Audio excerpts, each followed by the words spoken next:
Well, hello everyone. I'm Randall Carlson, and I'm here hosting another episode, a very special episode for me of Squaring the Circle.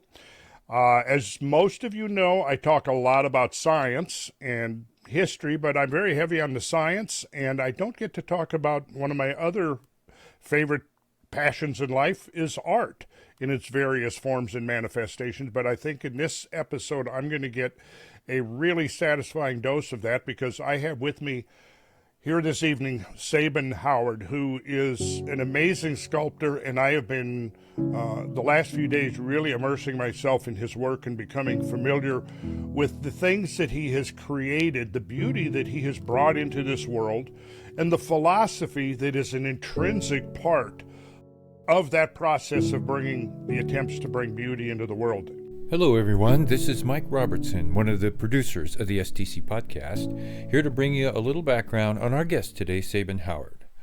We will bring Sabin on in just a moment, but first let us briefly journey back to September 13th, 2024, when the National World War I Memorial in Washington, D.C., unveiled the 58-foot bronze sculpture entitled A Soldier's Journey, created by master sculptor Sabin Howard.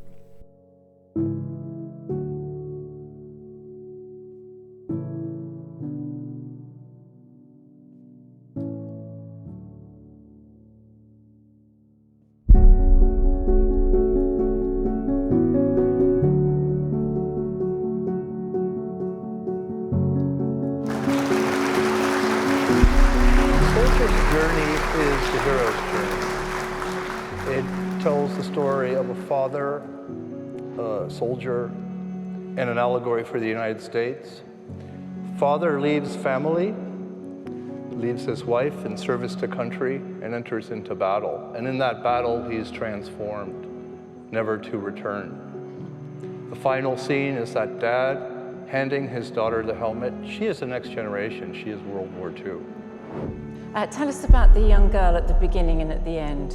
The Alpha and Omega is my daughter. Yeah. She was 11 when we first did those original images, and at the end she was 15 or older, almost 16. The same length of the war. You talk too about like a connection with the sacred when you're creating art, and your like desire to translate what's in the universe into a physical reality. Like, how does that work? Well, first of all, I work very traditionally, so I'm working with life models. So already there you have it, we're made in the image of God. And I've done this for now 42 years and 85,000 hours of working from life. So I have a very intimate translation of life into art because of the way I've been educated.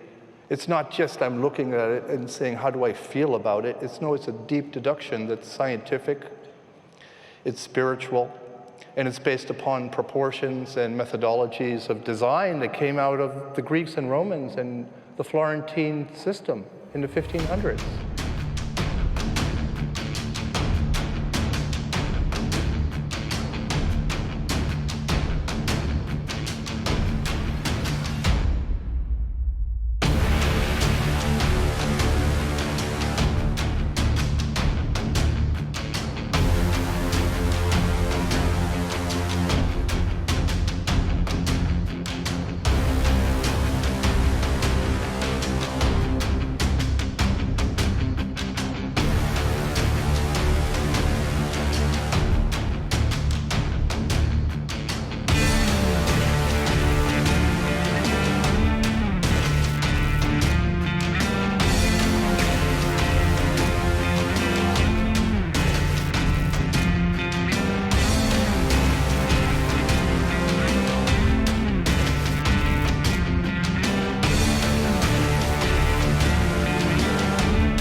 Well, hello, Sabin. It's an honor to be here. Thank you for having me on tonight. Oh, the honor is all mine, Sabin. Appreciate that. So I haven't had all the time that I would like to really dive into what you're doing, but I've seen enough to know already, I think, where you're coming from. And it's a place that I consider to be of just the utmost importance and value of this time. Yeah. Because there are forces, there are trends at work that seem to have this, whether it's something innate in those forces or something that's by plan, it almost seems that there is an effort to put certain elements of our own history aside. And I'm concerned about the younger generation coming up that is not being exposed to the kinds of things that we were exposed to growing up. I'll mention very quickly, earlier you were telling me about your back and forth between New York and Italy, in Milan. Yeah. I think you said Naples and Piedmont. Was that? No, you said Torino. Yeah, Torino. And I thought to myself, my gosh, what influences? Because as you were saying that, I was contrasting with my own growing up, which was radically different in the sense that I grew up in rural Minnesota.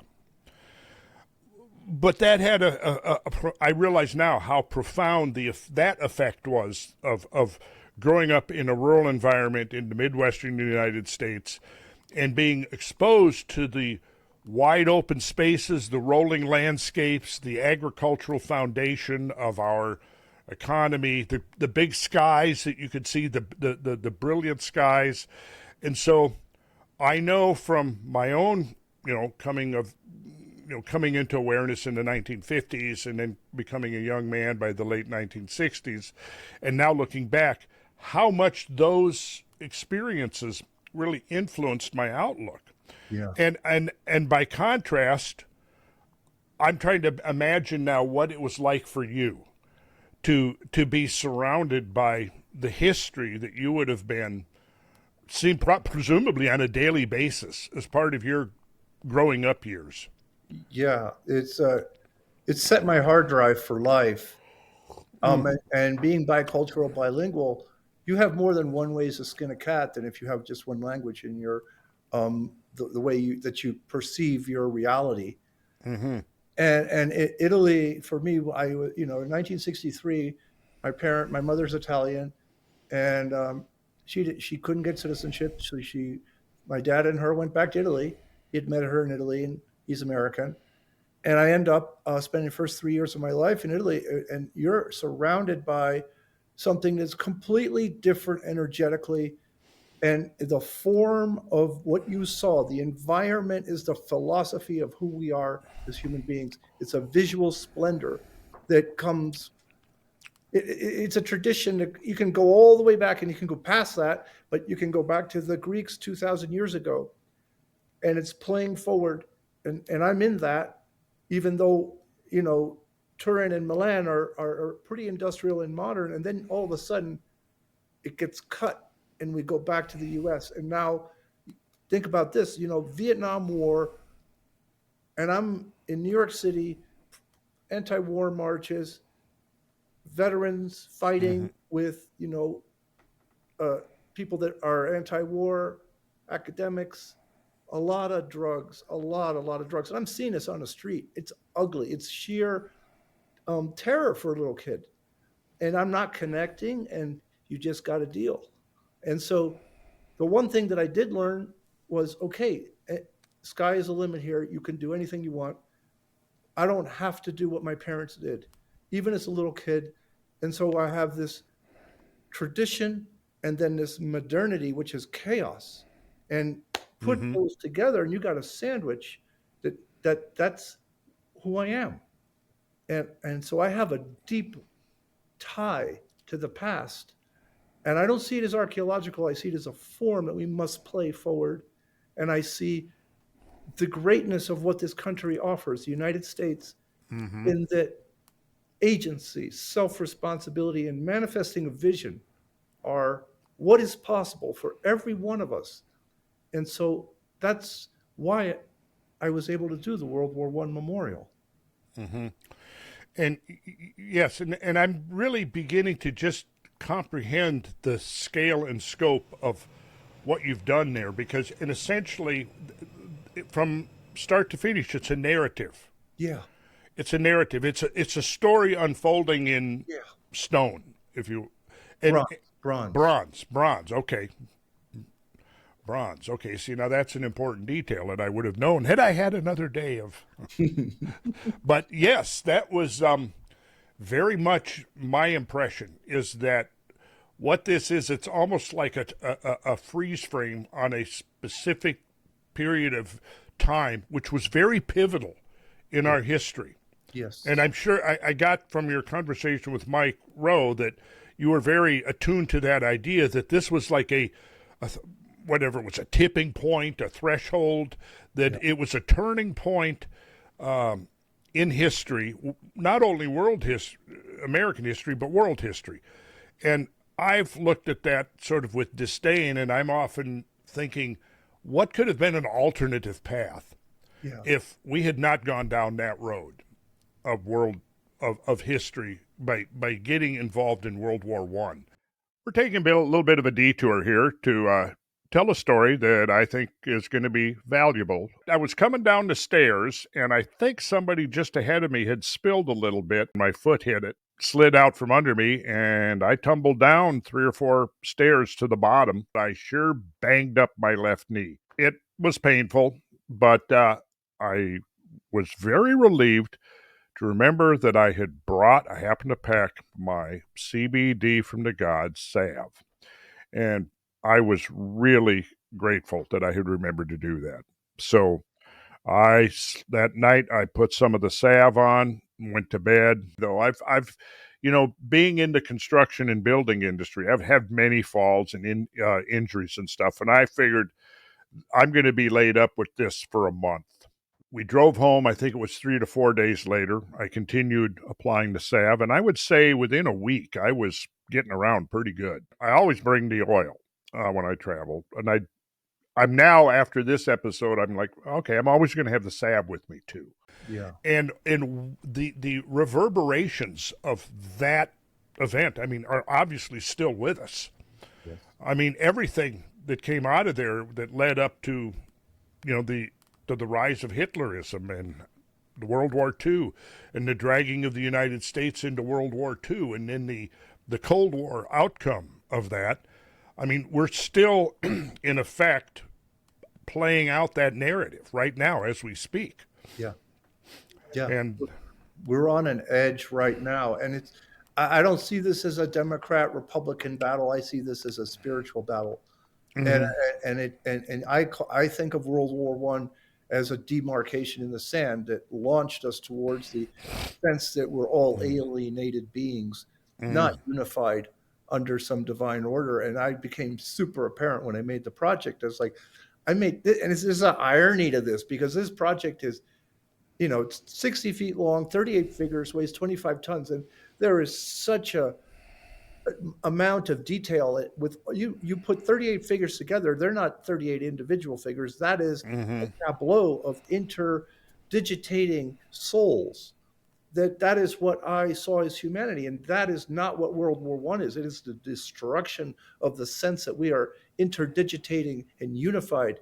And then, God forbid, some artist would make something that has a story. I mean, story has been eliminated from, modern art. And then I'm going back and I'm saying, okay, I'm gonna make my Medici tomb, my Sistine Chapel here in D.C., and it's going to be 150 yards from the White House, and this is going to be a radical piece, because it is not radical. It is playing forward who we are, and it's very much a piece about humanity and the sacredness of being a human being. And that's just that statement alone is contrary to what's going on in the art world and governments and populists.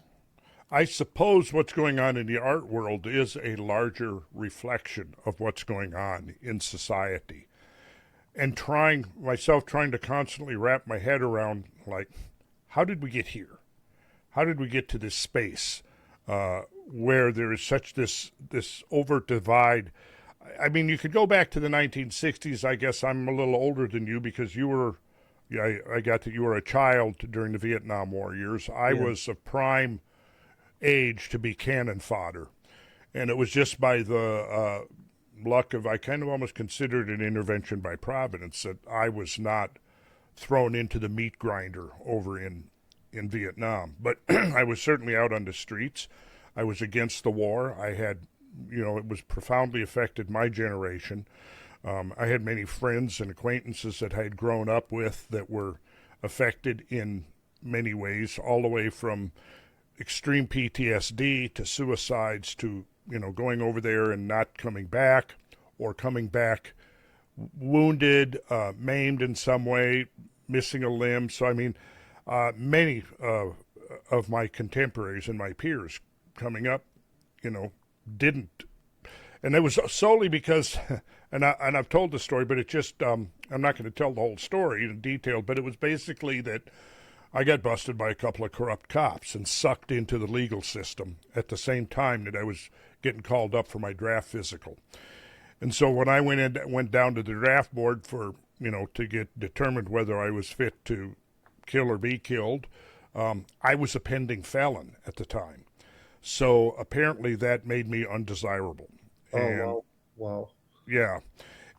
Yeah. And it's just bizarre irony in a way that it turned out the way it did, because I was just I was not even in a place really where I would have been normally susceptible to being arrested. I was on my way home from work, hoping I hadn't missed the last bus, and these two cops decided that they wanted to harass this kid. I guess they didn't like the way I looked or something. So, but the upshot of it is that I eventually just got vindicated because they never showed up to testify against me. For 3 or 4 months I was in the legal system. I would go show up at court when they told me to, and they would not show up to testify against me. So eventually the judge fined me $100 and threw it out.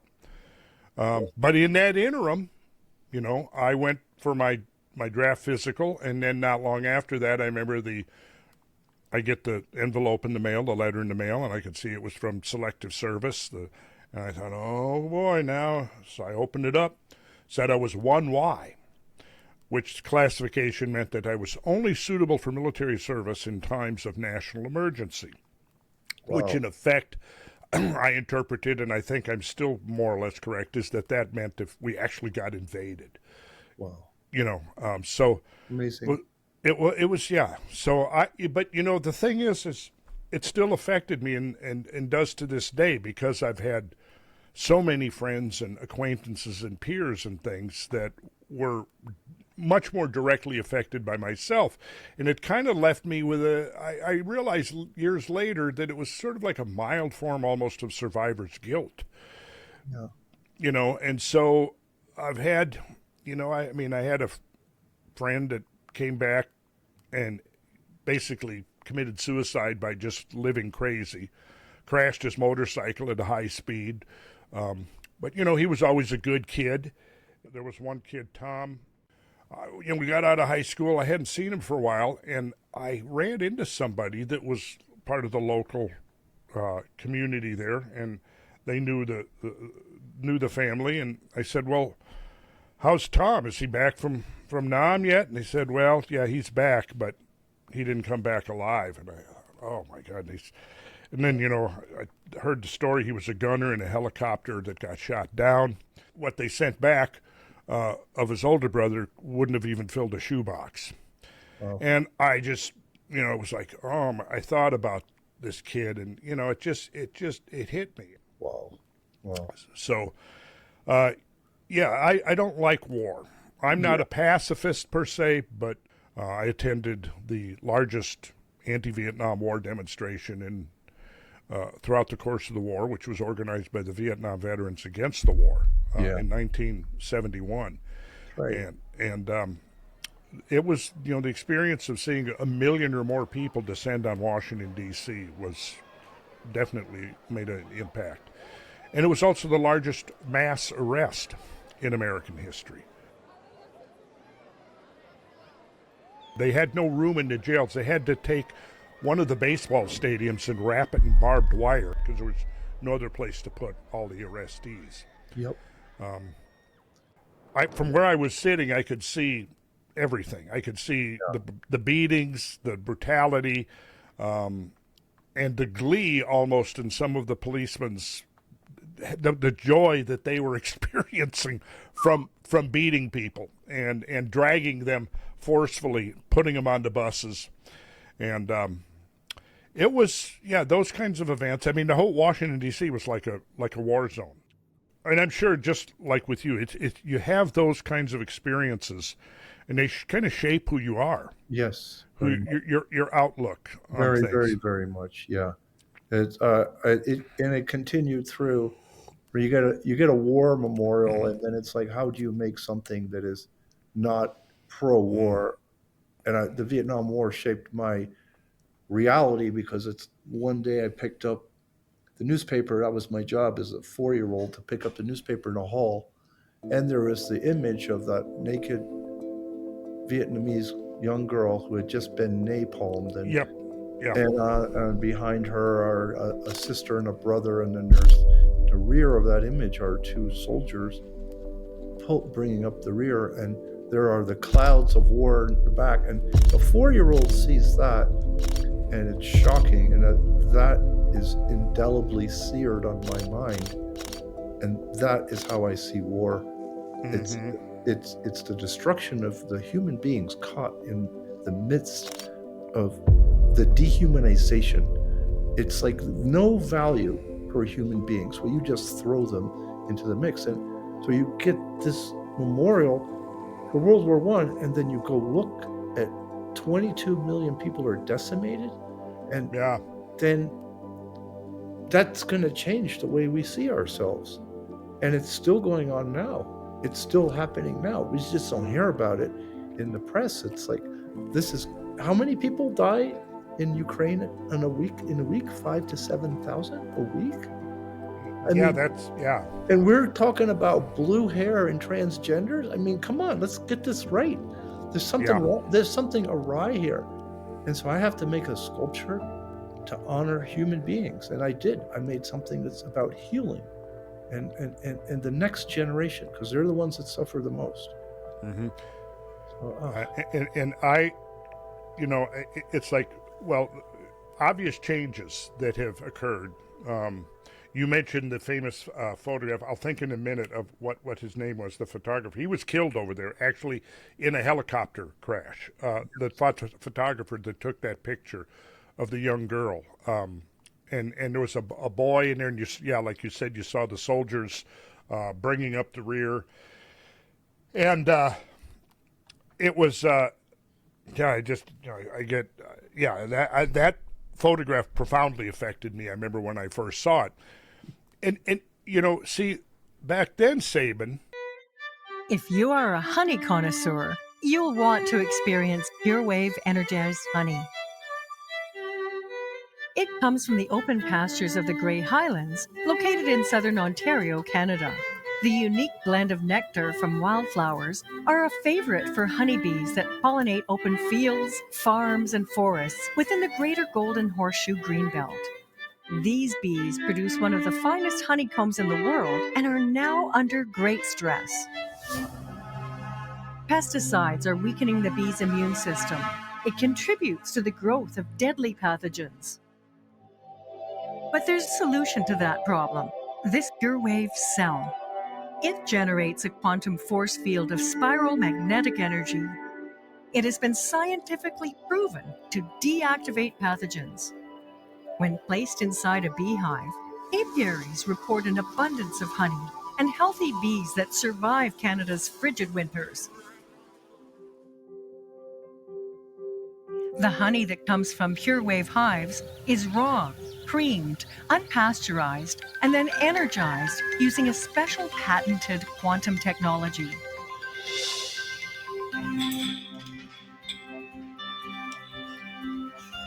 Pure Wave honey is a premium private labeled product packaged in a licensed facility that meets FDA and Canadian Food Inspection Agency regulations. The Chrysalis Energizer is manufactured here near Toronto, Canada. This is where the secret ingredient of a unique patented quantum technology was developed and brought to reality. It was originally developed as a Class 1 medical device. What we're really dealing with here is magnetism into a geometric form and then putting motion to it. So what we have in the instrument is a very specifically cut neodymium magnets, very powerful, set into a sacred geometry shape, 12 of them inside. Then we put this into a situation into 3D. But then we place it where there's 5 of these placed in sequence in here. Magnetic viewing film displays the pattern of the magnets that pulse the magnetic field as it rotates inside the 3 cylinders. The field intensity increases proportionally with the frequency that is selected. Years of research went into testing the device to determine the ideal frequencies and duration of exposure to fully saturate the honey.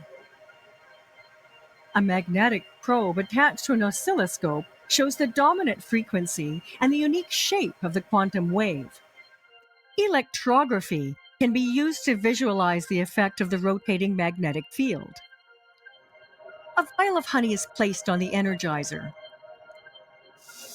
The corona discharge shows the amount of electrical conductivity of the raw honey. After energization, the entire content of the vial has become more conductive to electron flow.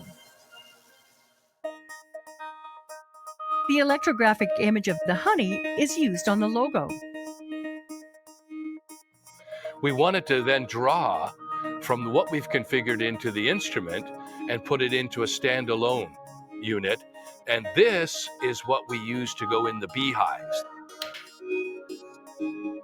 A pure wave cell will emit a corresponding frequency and magnetic field if you rotate it. If you move the cell over your body, it will absorb your bioelectric field. The meter shows over 2,000 volts per meter emanating from inside the cell. Both the pure wave cell and the honey are sold directly to the consumer online. And you will find their products in stores that feature apiary products too. They are manufactured by 4R Bees, a company that provides a solution to beekeepers that want to maintain healthy, disease-free hives. Connoisseurs all over the world appreciate their energized nectar from nature. The photographers and the journalists, they were on their own. They were not being escorted by troops and being shown specifically, here's what we're going to allow you to see that supports the narrative we're putting out there. Yeah. And this was part of the reason why I think the American population went through this flip between 1966 and 1968. You pretty much had a major flip in the number of people supporting. You went from a majority supporting the war effort in 66 to a majority supporting ending the war in 68. Yeah. And then it only grew from there, particularly once inductees, draftees, started returning. And I think one of the big reasons that the draft was done away with, they didn't do away with the selective service, of course, because they still wanted to have that option, right? But they did away with the draft because of the reason that, you know, a lot of those young men and women, but mostly young men who were over there didn't want to be there. Yeah. And they had no loyalty to the regime. They had no loyalty to the narrative.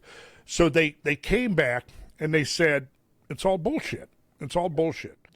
But something profound has shifted between now.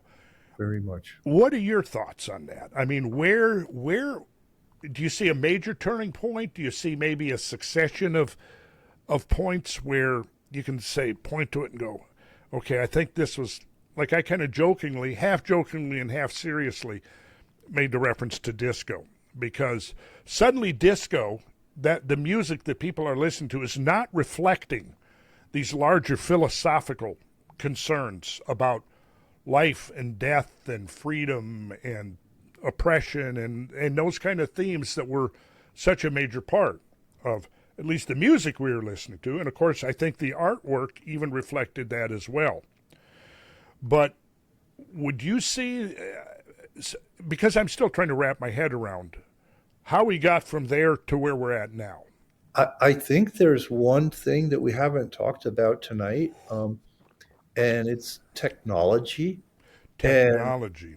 and the technology that I'm referring to is the phone and the computer. And um, it went. I didn't have a computer or a phone till I was 37 years old, and because I started as an artist, I started from zero, and one day I said, "Okay, I'm going to do this. I'm going to make art like the Renaissance, like Michelangelo, Raphael, Leonardo." And so if that's 1982, and then not till like 2000, that's when I got 2001, I got a computer and a phone. But my brain had not, it had been built differently than someone who is of this era. And so the whole way that you perceive your reality is different. And you cannot art is symptomatic of the times. And this is really interesting because if you think about it, it's like, why did God allow me to make that giant monument now and not like 10 years before? Or, maybe I was getting ready for it.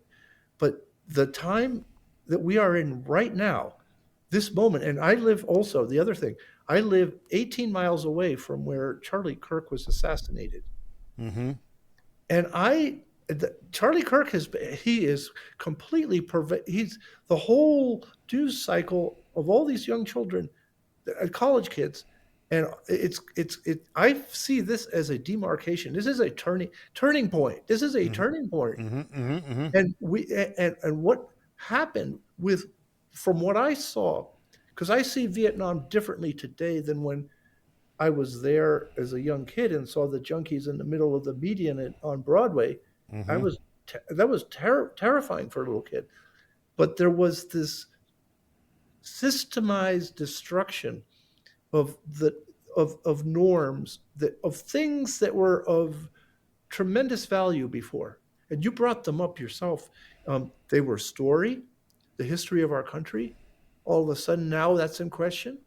It was the family is now all of a sudden in question because you get this sexual liberation. And so it's like now there's all sorts of ways that people can have their own family. Could be two women, two guys, children, the whole concept of raising children, of like making a family, and then you're teaching your children values. All turned around.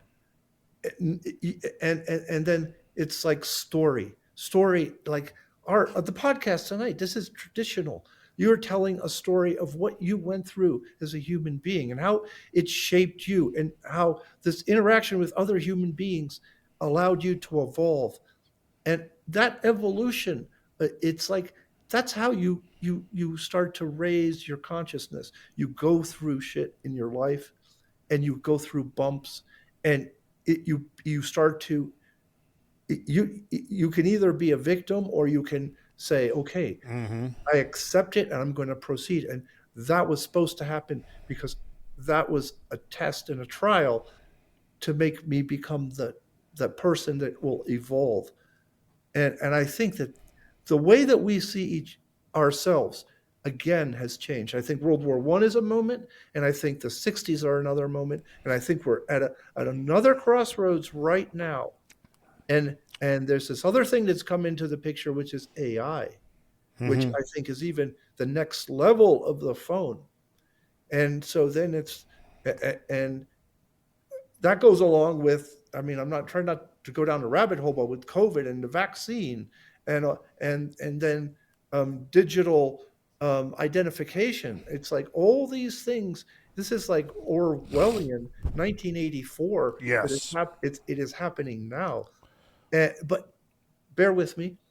Why the hell am I making a sculpture that's the opposite of that and goes back to like ideas of like, what does a human being look like? And I don't make human beings like the modernists do, that are completely chaotic and random and have no sense of cohesion. No, I'm taking like all this information of like the skeleton and the muscles, and I'm looking at the model, a real live human being, and I spent 80,000 hours looking at real live human beings with a very, very strong traditional understanding on how to build a sculpture, a three-dimensional image of who we are. And it goes back to the Renaissance, it goes back to the Greeks, and it follows Western civilization.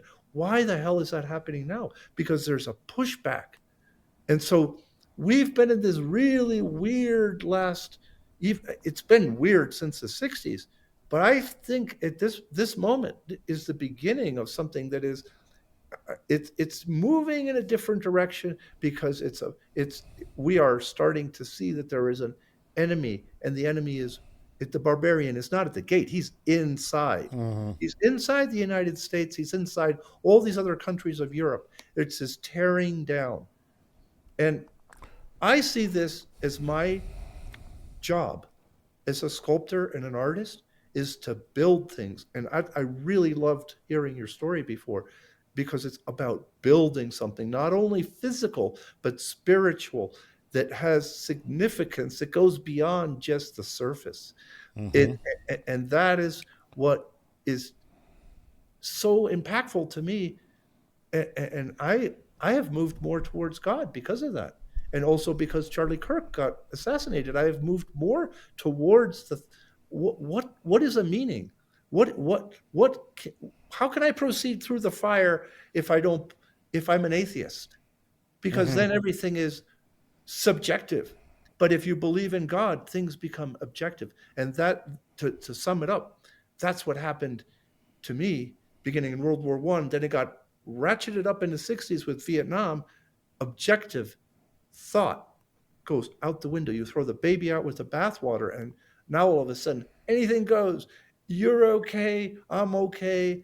Oh, you do your thing, I do my thing. No, you can't do it that way, because you have then a crumbling of society, and you have nothing that holds and unifies a country and a culture and a people together. It's just massive destruction of norms and values, and things that had so much significance for centuries now is thrown out. And the volume gets turned up because of the technology of the phone and the computer, because we are no longer interacting the way that we should and be in community. And so I'm making something that goes back to the idea that the universe is one, and we are all part of that, and we are all interdigitating within that to make a wholeness, rather than all these different marbles going in 800 different directions. Kind of like Frank Gehry, the architect. He just like crumples up paper, throws it on the ground, and then he tells somebody, okay, put that in CAD and make that my next building. It's complete randomness. That's destruction. That's like no value. And it comes down to the end. We have no value as human beings. That's what that's about. Whereas if you go back traditionally in Western civilization, yes, there was a value to each and every one of us, because we're made in God's image. Yeah, and I think there's a natural diversity that doesn't have to be imposed politically. Correct. Through legislation, through this and that, and let it happen organically. Again, I can only refer to my own experience. I mean, where I grew up was pretty much, I think there was, in my high school, there were 2 black students out of, 1,600. And they were both very well liked. There was a young man and a young woman. I don't remember their names. But he was a popular athlete, student council, and, but other than that, where I grew up was mostly Swedes, Norwegians, and Germans. Yeah. Right, in that area. But there was a mix of, we had Asians in my high school, very few blacks, but again, nobody, as I recall, everybody got along. It was mostly, it was a very rural population, for one thing.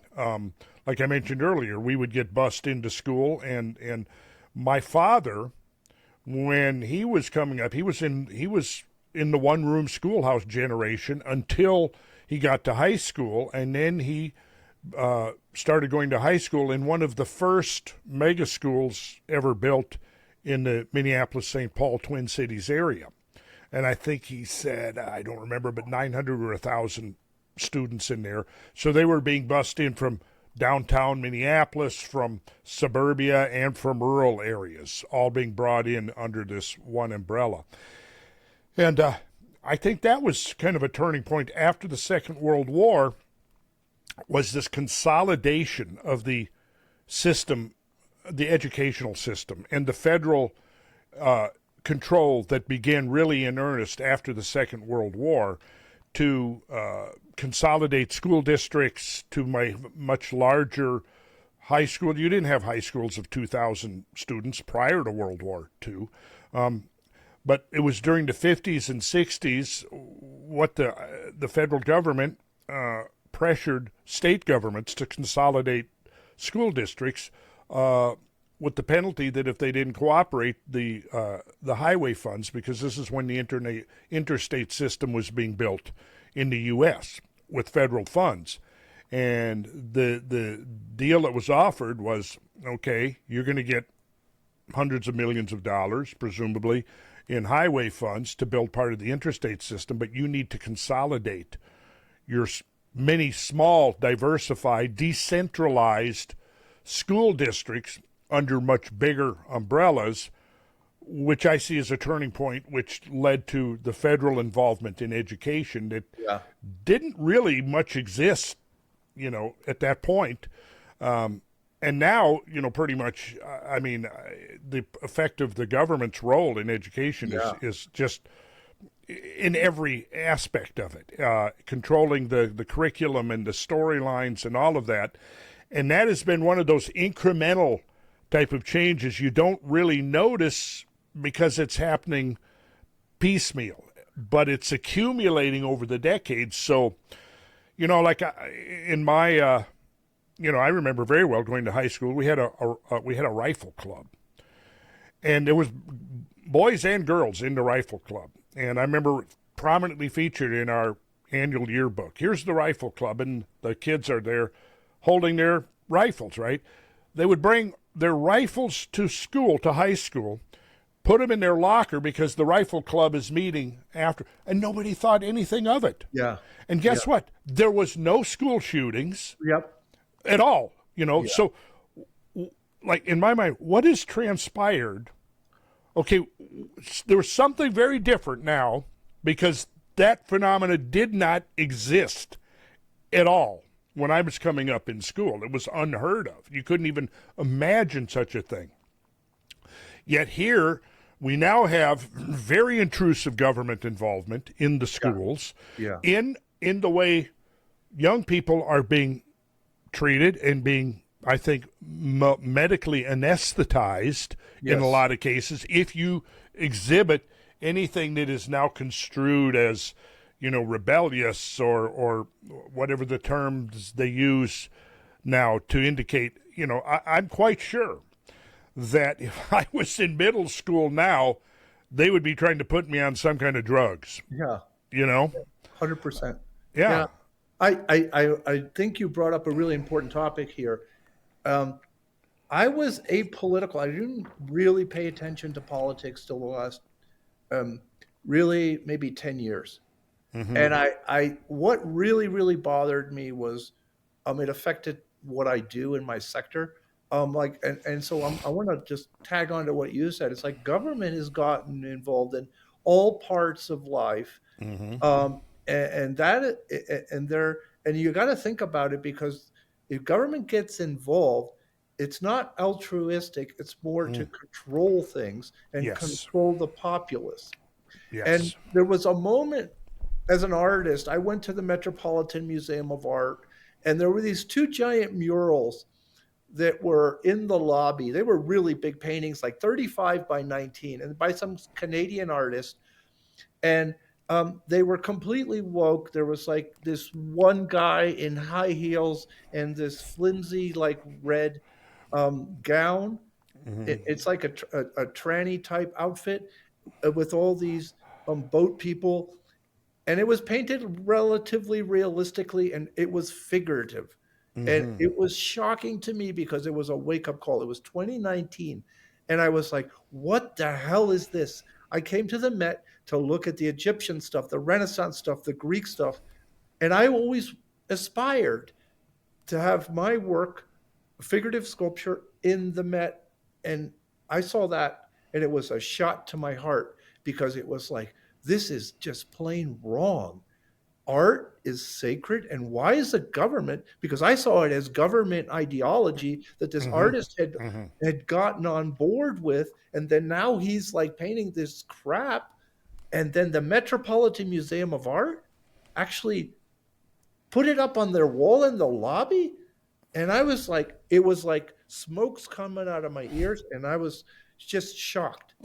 And it was that moment that I was like, this is not okay.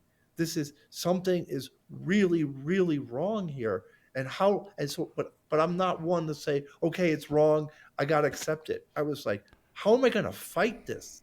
How am I going to make something that actually I can't get through in the gallery system? So how are you going to break the wall and make something that then you can show to everyone, and not just have like this insy binsy like little like contact with people? I wanted to change the whole direction of the art world and make art that was seen as glorious. Like, I mean, some people may laugh at me. I wanted to make art that looks like the David, and I wanted to get the same reaction that the David had in Florence in 1500s, because that art actually had value.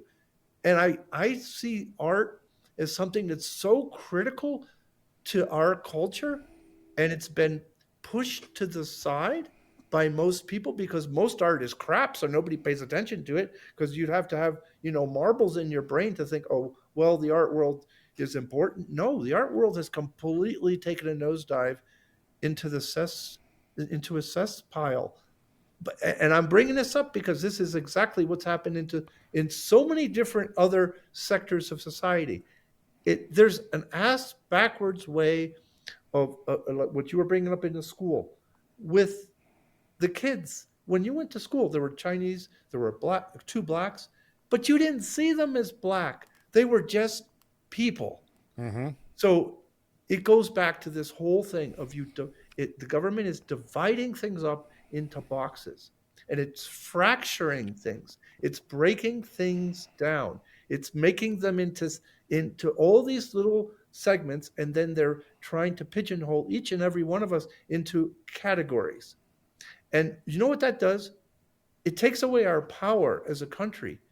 When you have a sense of like, okay, first and foremost, we're human beings, and then we belong to a family, and then we are Americans. And no, we're not like, I'm an Italo-American, but I don't go around like putting a flag in my yard to prove to everybody that I'm an Italian.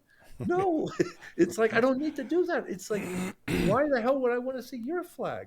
It's like, just be, this is the thing. You cannot read all this news and all this information that's constantly being thrown on us and take it seriously anymore. And so I think Trump won, and I think he won because the kids, especially boys, the conservatives underneath the tutelage of Charlie Kirk, I think he had a huge impact on pushing Trump into the White House.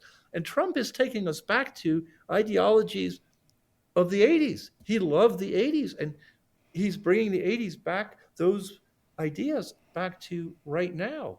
And some of those ideas were actually really good. I grew up in New York City. I left New York City in 1981. And it was booming. It was after Giuliani, and it was booming because there wasn't this like destruction. It was more about building. There's huge amount of construction going up, huge amount of new businesses coming in. There was still a sense of things having okay, how do we make things? And I think we've gotten to a point today where it's like we're between fracturing society and making all these separate ideologies, and then not building things and not having a reason to build them, but rather tearing down, has led us down this path of polarization. where now you have these two sides, one that wants to destroy Western civilization, rebuild the United States into, a whole different system, and one that is looking back to the traditional ideas of conservation of values that were written in by our founding fathers in the Constitution and the Declaration of Independence. And I think that history and story are coming back and being brought back in to teach the next generation, because they're learning that there is a fight going on here right now that could be doomsday for who we are as a country, that if we don't have a pride in who we actually were and our founding fathers were, and if we only look at the destruction and like, okay, we are so bad, and we flagellate each other just for being Americans and perhaps having a specific color of skin, it's a very dangerous thing. How are you going to go forward as a kid if you're told you're bad, and that your country is built on evil Absolutely. things? And that's the crux we're at right now. And I feel very, very positive that a lot of people are finally waking up, and they are going, what is it? What is it that has value? What is truth? What is the light? And that's why there's this huge upsurge towards Christ, and there's this huge upsurge towards looking at the history of our country from the way that it used to be taught. Absolutely. And I've always, I came out of the 60s and saw the chaos. It was like you were just saying, in effect. I mean, nobody is going to stand here and claim that American history is without some faults. It's not right. There were injustices. There were things that happened. Yeah. But I think you could look at any historical context and you would find that. Yet in America, I think there was something new that sort of emerged back in the 1700s. These ideas, whether it's where the founding philosophers drew their philosophy from, literally from the ages. Yeah. And this was incorporated and embodied into the political system, which, the way I interpreted, was meant to decentralize power, to put you mentioned earlier the individual. It starts with the individual, and then I think the obvious next level is the family. Yeah. Then it's the community. Then it's the state, and only then do you get in the original concept of federalism. The federal government is not at the top of the pyramid of political power; it's at the bottom, and because I think they believed and knew, rightfully so, that the main political decisions in your life need to be made on a community level.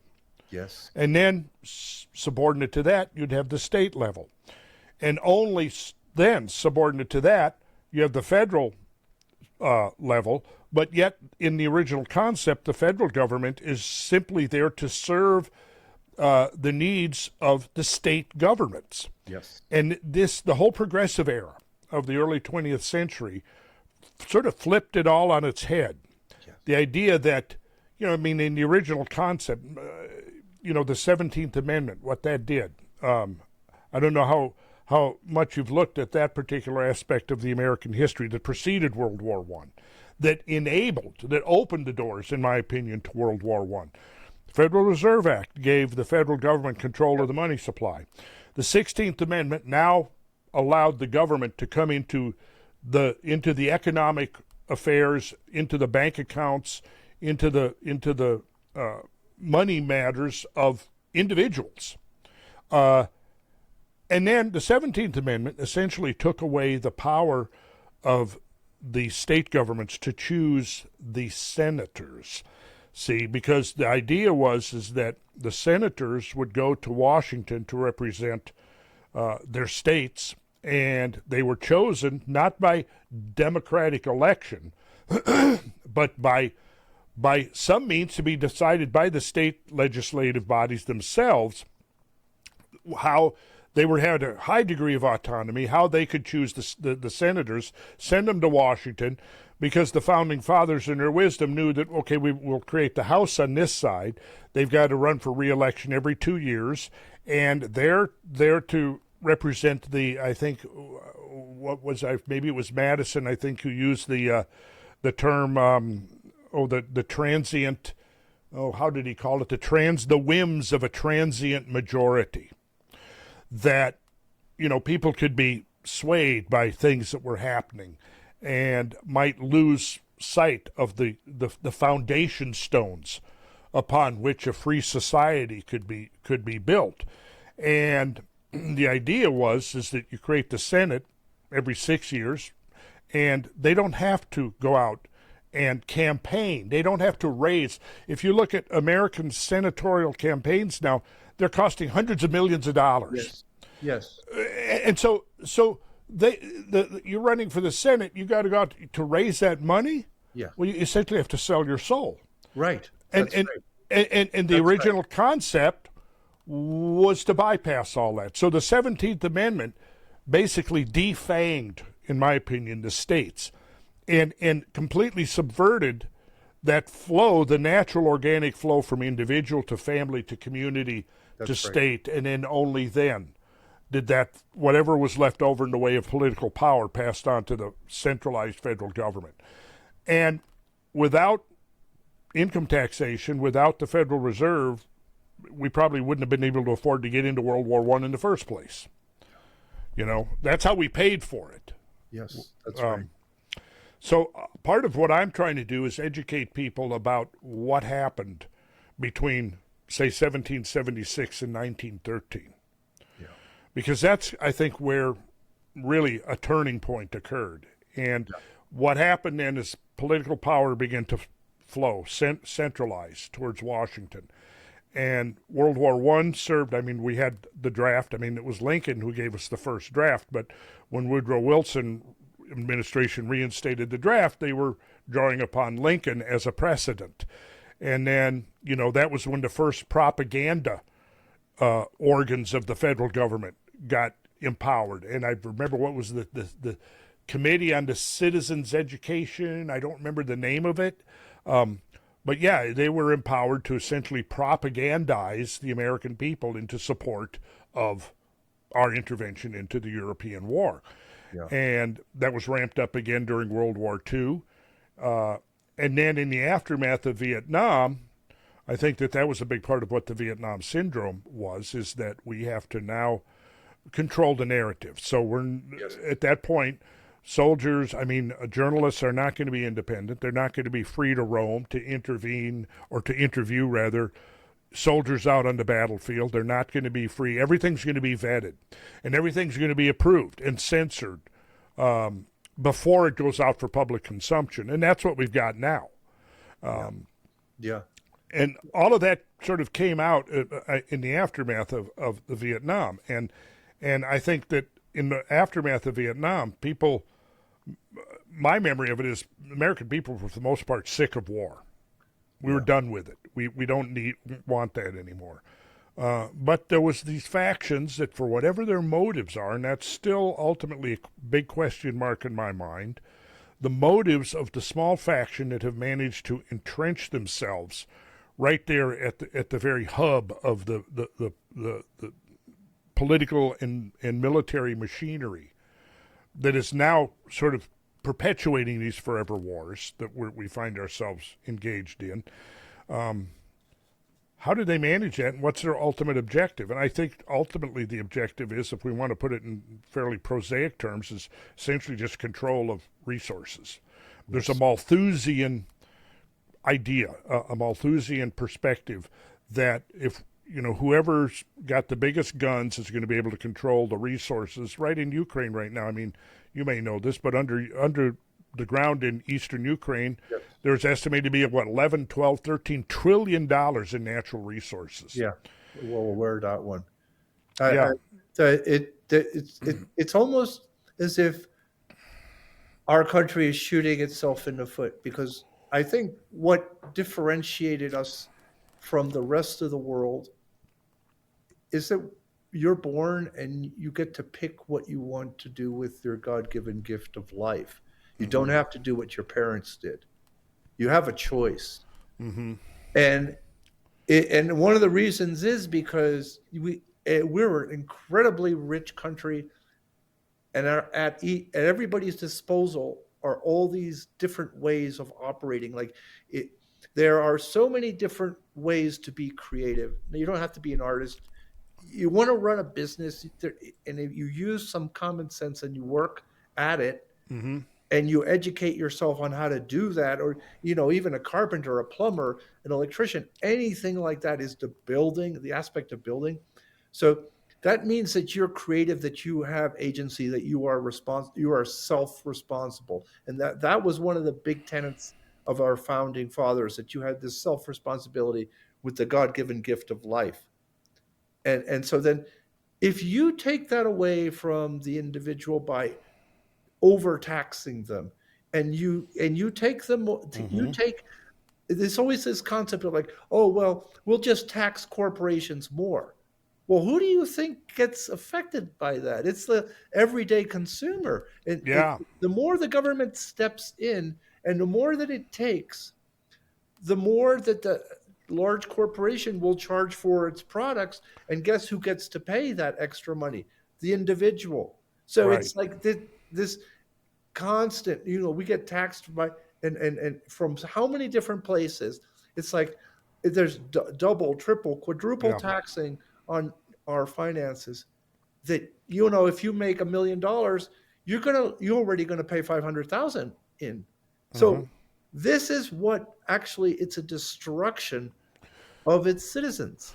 And so then it's like, now all of a sudden it's this deregulation that is coming up because of the new this is like, again, we are at this. That's why I'm very optimistic about what is in the future, because all of a sudden people are waking up to the fact that it's like government is not so good. And it's like all of a sudden people like, I'm a prime example. How the hell, I'm an artist. How the hell did I get involved in talking about politics?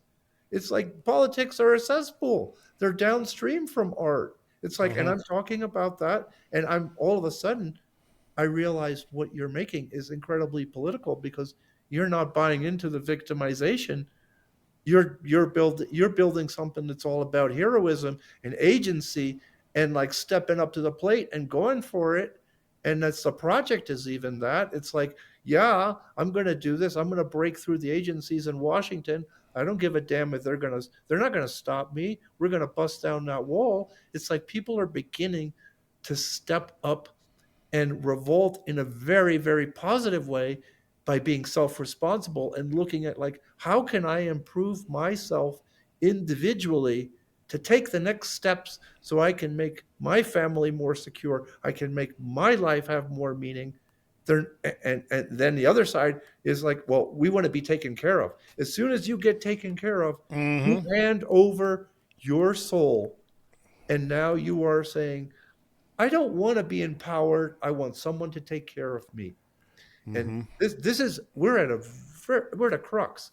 And I feel very enthusiastic that there's a fight that will happen now, because people realize that they have the choice here, the choice of like, what am I going to do now that will affect my children and the next generation? So you have all this homeschooling going on, that all of a sudden the schools, okay, well, we don't like what the schools are doing, so I'm going to teach my kid exactly what is important. And it's just, what I'm stressing here is people are beginning to grab the reins and say, no, we're not going that way. We're going to go this way. And I love that, because that's what our country is about. So that's my ramble. Well, it's a good ramble. And I find myself nodding in agreement here. And, I think what I'm still trying to process what the full significance of Charlie Kirk's assassination is, but I think it's going to have the effect, and even I know people. I had a few conversations, and I hope that they're representative of a larger conversation that's going on. And, I don't want to do anything that's going to exacerbate the polarization that already exists. But at the same time, there are a faction of people who would be very happy with all of us being deprived of our sovereignty, of our freedom, and be subordinate to the system of the political system that they believe is the highest moral. Which you nailed it when you said, if you want to be taken care of, what'll happen? You turn to the government. Well, okay, the problem with that is there's nothing that comes from the government. I say that it's not even a matter of having strings attached; it's having chains attached. Yes. Yes. And I was raised in an environment where my father was he was an independent. He was a freelance contractor, as was my grandfather. And my other grandfather, on my mother's side, had his own business, and so they were all very independent people. They're independent-minded people. Did not like intrusion from the outside. I can still remember when the unions came and tried to force my dad to join the union because they didn't like the independence. And, I was pretty little then, 7 or 8, so I have a very kind of a vague memory. But I remember him standing up to him.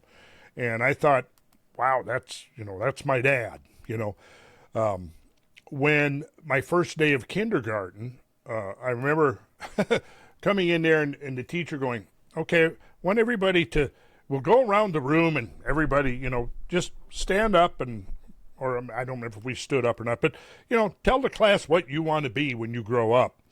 Now, back then, this is like 1956, 57, the two big ones were cowboys and firemen.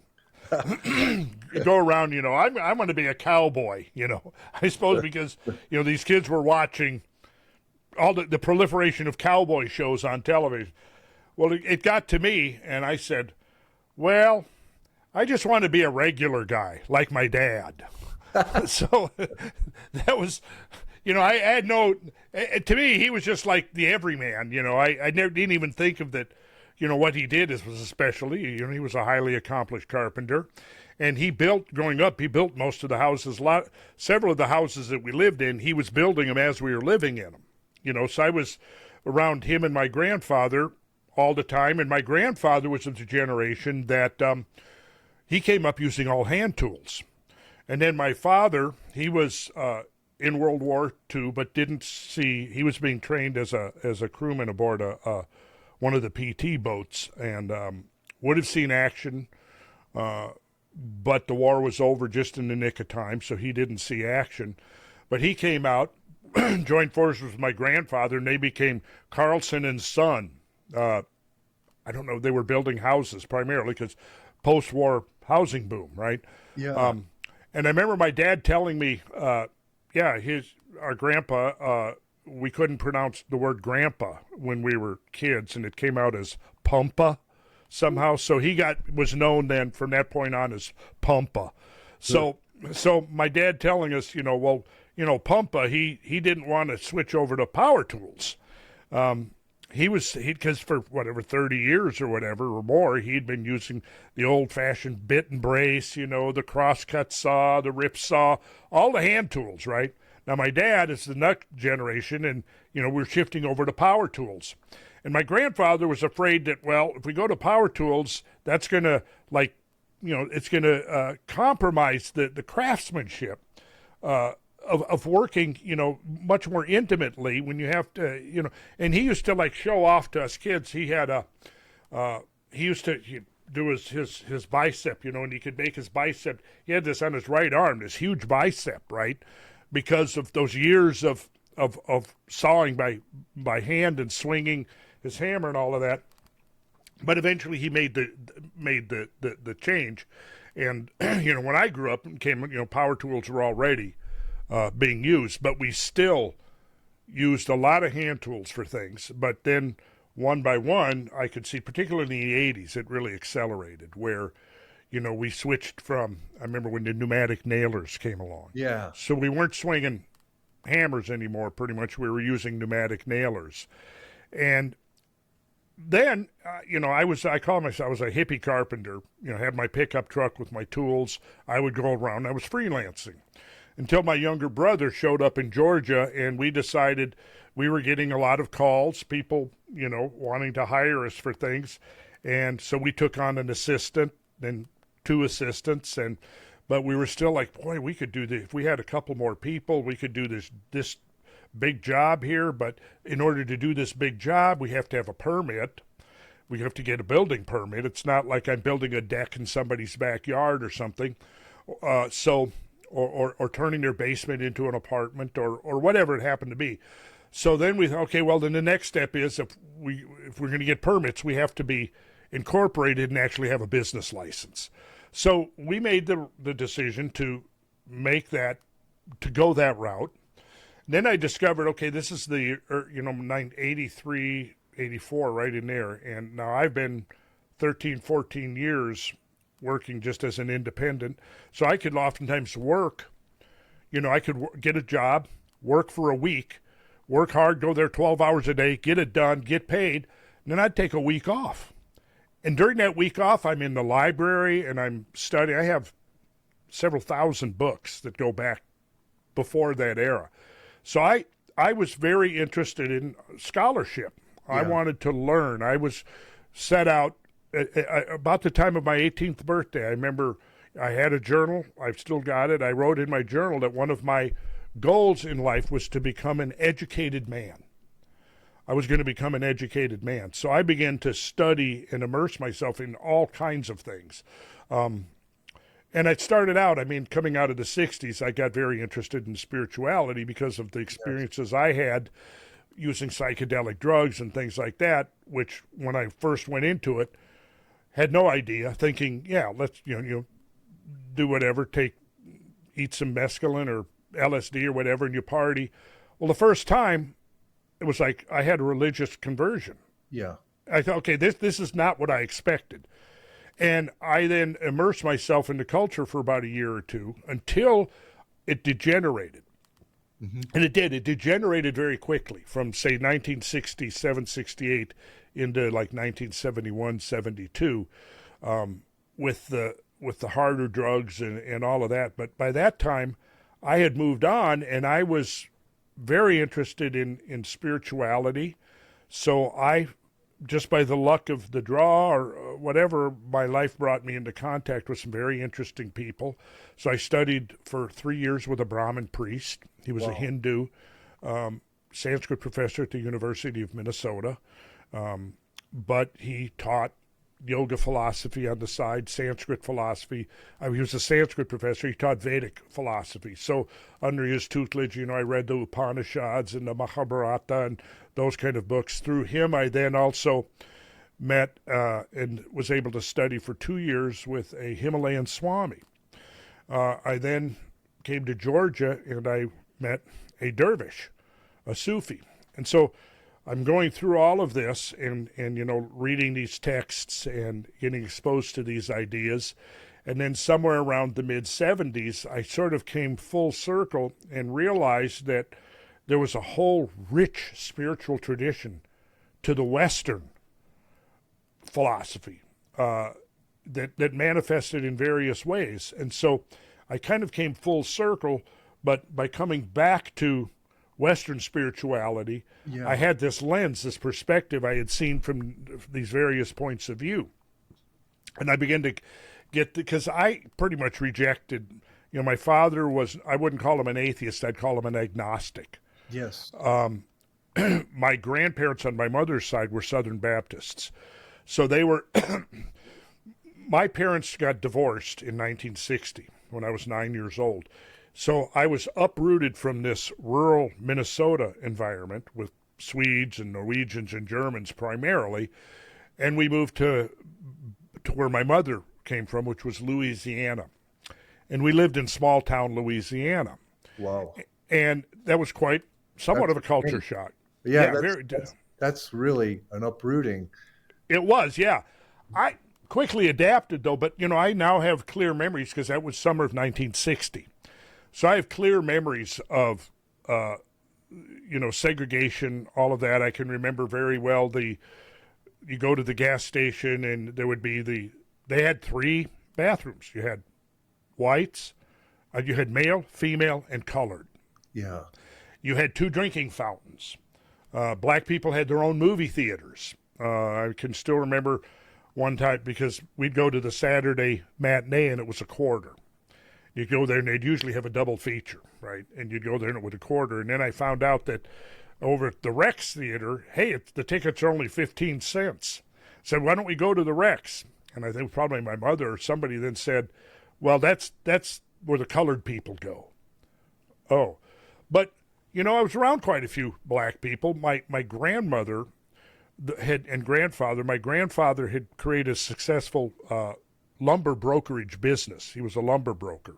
So his background was in the pine lumber mills of Louisiana. And he had segued from that into becoming a lumber broker. So whenever a supplier needed lumber, he was that guy who would come in and set up the deals. And he was very successful at it. And outside of Pineville, they bought 3 acres of wooded land. And my grandmother set about turning the 3 acres into a garden. Wow. And her helper was a black man by the name of Earl. And her and Earl, for the 2.5 years that I lived there in Pineville, her and Earl were out there together working, building stone retaining walls, planting trees, doing all of this stuff. And, you know, he seemed like a perfectly great guy. You know, I remember him being very friendly. And then when my younger brother was born, I have 2 younger brothers from my dad and mother's marriage. When my youngest brother was born, the one who's my partner in business now, when he was born, my mom's mother, my grandmother, sends up a black nursemaid, and she was like probably the first black person in my life. For sure she was. I don't have very good memories of her other than the fact I remember when she left, I was still probably 3 years old. And I remember being very sad that she was leaving. And she was probably a wonderful lady. And, you know, it's these kind of things where, you know, once I'd gotten to adult, I probably could have looked her up and found her. But, you know, so much is going on, things like that don't cross your mind until later in life. Yeah. But then, you know, I got to know Earl as a kid, and he was very friendly to me and my brothers. And I remember him and my grandmother working side by side. You know, my grandmother's in her 60s at that point, and she's hauling these rocks, and they're building 6-foot-high retaining walls. It was pretty amazing, really. But yeah, I think maybe part of the importance of that, those 2.5 years there living in Pineville, was that I saw the end of that era. Yeah. You know, the era of segregation. Yes. Yet there was the interesting thing in retrospect was there was no adversarial relationship between the races at the time. It may have existed, but it was completely outside my purview. It seemed to me, you know, there was the black section of town, and I remember riding my bike through there, and I wasn't worried about anything.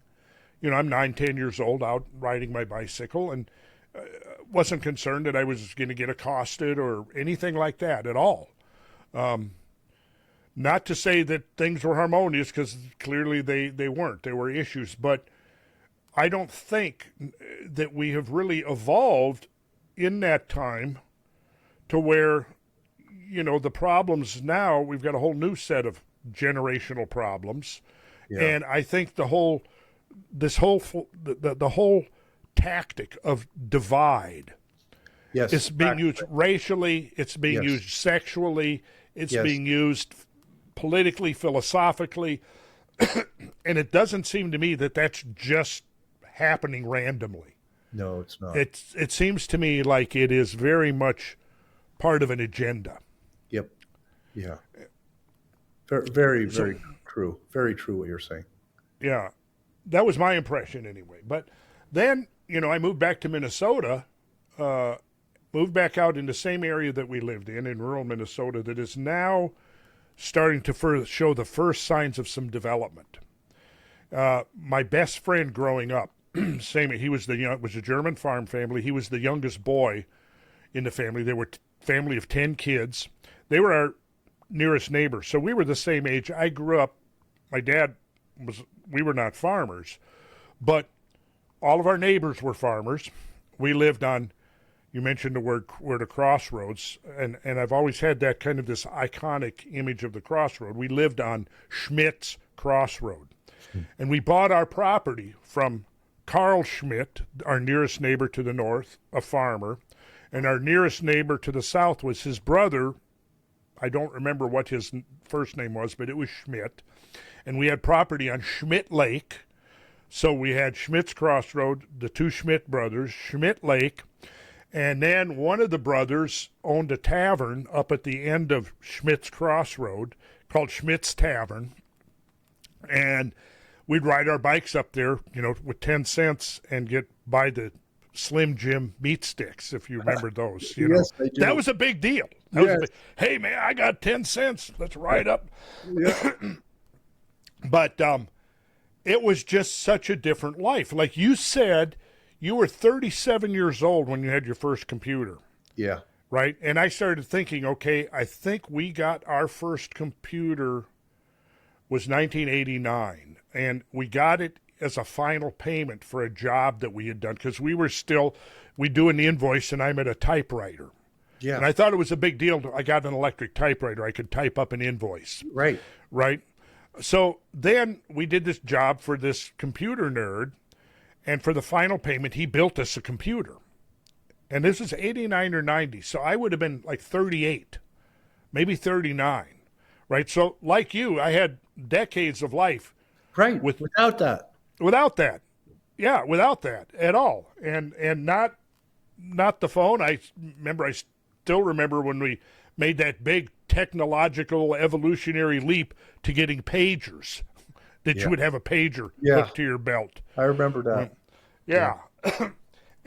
But now it's like, oh man, I still have a vague memory of my father would have been 1954. So it was before my third birthday. Him coming home with a big box and then unboxing, and it was our first ever television set. So like the first 3 years of my life, then we had no television. And then it was a big deal. He brought that, very exciting. He brought it home, unboxed it, and now we had television. Yeah. And I've often thought, okay, so I'm born in 51. We had no presence in space at all. Sputnik is still, 6-7 years away. Basically our world, like in rural Minnesota, because we had farmers around us, most of our food came locally from within 1 mile of our house. Yes. We had property on the lake, Schmidt Lake, and it was well stocked with bass, sunfish, several other species of fish. And I have memories of being 7 years old, sitting on a fallen down tree that was out over the water with my cane pole catching fish. Yeah. And my older brother, Freddie, he's got a fire built in our backyard, and he's filleting the fish, and we're having a cook. Us boys, we're having a cookout in the backyard. Yeah. And then when I got to be 12 years old, I actually went and started working on the farm, the Reimer farm. That doesn't exist anymore. It's now been swallowed up by suburbia. But we'd go out, and our job was, and this was brutally hard work, but I saw the older boys doing it, and because the older boys were doing it, I wanted to do it. And this was going out and bringing in hundreds and hundreds of the hay bales over the summer, bringing them back on the trailer, loading them into the barn, and that was going to be the feed for the livestock through the course of the winter. And it was very difficult work that first summer, but then I do remember the next summer, it was quite a bit easier. Of course, I guess I had gone through some puberty or adolescence, but you had to lift the bales up, put them on the wagon. They had to be stacked in a certain interlocking way. Yeah. Otherwise, you're going down the road and your hay bales fall out. Then in the fall, it was sugarcane, shocking sugar. It was not human consumable, but it was for the livestock.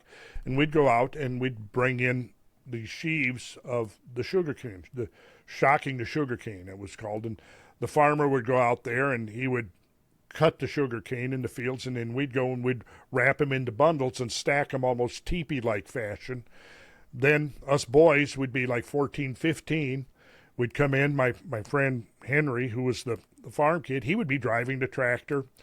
We'd go and we'd load up the trailer with the sugar cane, and he's 14 years old. We're driving down the highway with the tractor, and looking back, realizing, how we grew up sort of being very self-sufficient and capable at a very early age. Yes. And that, I think, declined. I mean, if you unplug the computers and the batteries in the phone die, a lot of the younger generation don't have practical skills like we used to have. Yeah. See, you're bringing up two things. The education, that your education delivered you a perception of reality that was not force-fed by a government. Correct. And it went back to things that had, survived in history. So they must have been important. So, and that is a definition of sacred because it's larger than yourself. It lasted for thousands of years. Mm-hmm. And then the second thing you just brought up was this physicality, that you had to use your body to do manual chores. And this is something that we both have in common. I worked on a farm when I was 14, and I moved all the irrigation pipes. I drove a tractor, and my dad had dumped me at the farm. He was like, you're going to have a job this summer. And I had to move all the irrigation pipes from one cornfield to a potato field. And I did that about 8 hours a day and drove the tractor, loading them up on the wagon. And I was 14. And the interesting aspect of this is you have to figure out how you're going to stack the pipes, how you're going to put them back together, how you're going to go turn on the pump. Yep. And these things sounds like very not that complicated, but you know what it did? It teaches you how to problem solve. Yes. And you need then to have an executive function going on. Okay, I'm going to execute this. I'm going to finish that task, and I'm going to go to this task, and then I'm going to do this task. And that in the combination of then, I was an avid reader as a young kid. And I would read. We didn't have TVs. My dad wouldn't let us have a TV, so I read all the time. And I read a lot of stuff, from all these different cultures. And all of a sudden you start to have a picture of reality that is not just pedestrian. You start to see that there's more to life than just living like a pig in the mud and then getting up the next day and going and partying. There's a deeper significance. And so being physical, you're in your body counts for something because you don't get another body. You learn how to deal with pain, physical pain. You learn how to get through a day, even if you're thirsty and you're hungry. I stripped down to 135 pounds and I'm 5'11", and I was just lifting things that are 150 pounds and I'm 135 pounds. Mm-hmm. And it taught me something that when I got to art school that all these other kids didn't have. It taught me a work ethic. And I know you have this same work ethic, that you do the same thing day after day, but it's not it's boring. It's you learn how to get better at it, and you learn how to go to the next level. And so then all of a sudden you're climbing the ladder. And I've been doing the same thing since I was 19. I'm 63 now. And that's all I do every day. And it's such a place of meditation for me where I'm doing something that is just my mind, my heart, and my hands. I'm building things. Yeah. And this is what has been taken away because of the computers and the phone. People, they just sit here and they're just sitting here and they're doing this thing on the computer, typey, and looking. It's how can you expand as a human being when you're doing that? We're supposed to operate in the physical world. We're not supposed to be sitting in one place. We're supposed to interact with each other. And so then if you're looking at the computer is okay, and you might drift off and look at the news, or you might look at some bullshit on Instagram, and it's all of a sudden it's streaming the same message over and over again. You are this, you are this, you are this. But it's not. It's just BS, because I know it's BS because I read all these books before, and so it's like this is the breakthrough that I believe will happen now. Education, because perception and your belief system makes you see the world differently.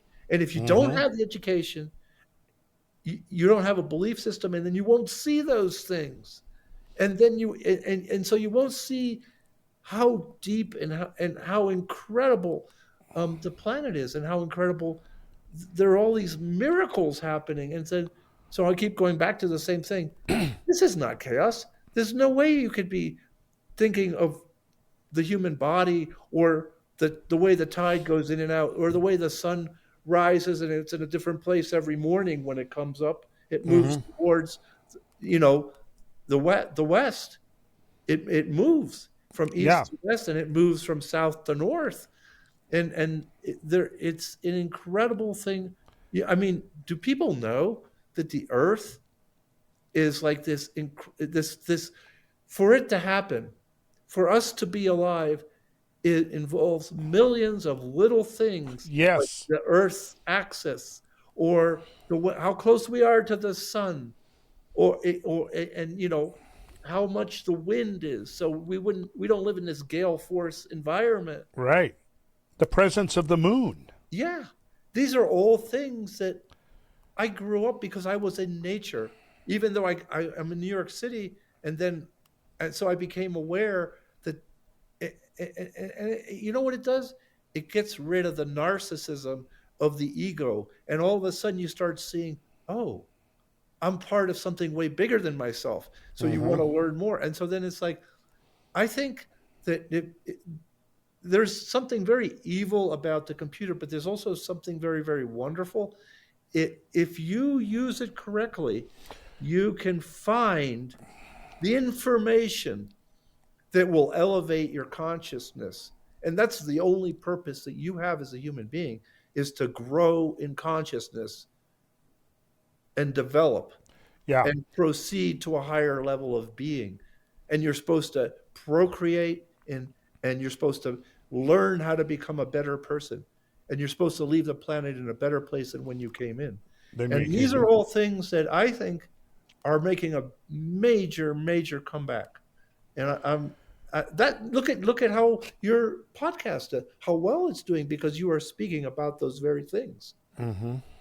Yeah, and I've often felt, like when I came up and was first learning carpentry, I learned a lot from my dad. He's kind of gotten me started, but really then once I started going out on my own, I did rely on books. I mean, I did some very complicated carpentry jobs where, for example, one of my early contracted jobs was framing a house, and the owner wanted the roof to be an exact replica of the Great Pyramid of Khufu, right? Wow. So this is about 1975 or 6, right in there. And how tall was that? How tall was the roof? Well, I mean, I shouldn't, not an exact, a replica, not a full-scale model. Yeah, but how tall was it? It was. Oh, well, let's see. So the ridge 40, was probably, oh, no, not that big. No, not that big. Maybe 20 feet. Maybe 20 feet. It didn't comprise the entire roof, because actually within that space was his master bedroom. And he was convinced somehow that by having his bedroom pyramid shaped, I don't know, it was going to, I don't know if it was, he thought it was going to give him superpowers or be immortal. I don't remember exactly. But he had very specific standards. Like he did not want any steel nails to be used. The whole thing was sheathed in copper, and we had to put it together all with copper nails. Wow. Which I remember was a real bitch, because copper is very soft, and I was used, by that viable, yeah. Yeah, and by that time I had gotten good enough where I could take a 16 penny nail, set it, and almost drive it in one stroke, you know. And now I've got these copper nails in there. Boy, I remember cussing. But finally got it under control. We got the thing built. It's still out there. I don't know if he's still living there. I made a joke at one point about 5 years ago. I took my brother Rowan. I wanted to drive. I said, I built this house out by the river. You've never seen it. Let's just drive by it. And he says, well, does this guy, I don't remember his name now, does so-and-so still live there? And I said, I'm not sure. It's very possible that he's up in that pyramid right now, but he's totally mummified. I don't know. So I had a book that was basically told how to design and frame a roof, how to do all your math with the hip rafters, the valley rafters, the jack rafters, all of that stuff. So I would study that at night, and then the next day I'd had the book with me in the cab of my pickup, so I'd be stuck there, trying to figure out, and then I'd go up and I'd get the book because sometimes the architect would show up. I didn't want the architect to show up, and there I am with my how to build a replica of the Great Pyramid of Egypt book, my manual. But we pulled it off. We built it successfully, and I had a lot of fun doing that. But previous to that, I had mentioned that I had an opportunity to study with this Himalayan Swami, and I had joined this group that was studying under him. And we initially started. There was this group, the Sanskrit professor that I had gotten to know. He had a house there on the University of Minnesota campus, and there was about 10 of us. We would meet in his attic, and he was teaching us all of the methods of yoga or rather meditation. So I was learning how to meditate, because then after 2 years we had this retreat in northern Minnesota and up in the forests, and the group had grown from like 10 or 12 people meeting in his attic to like 120 people.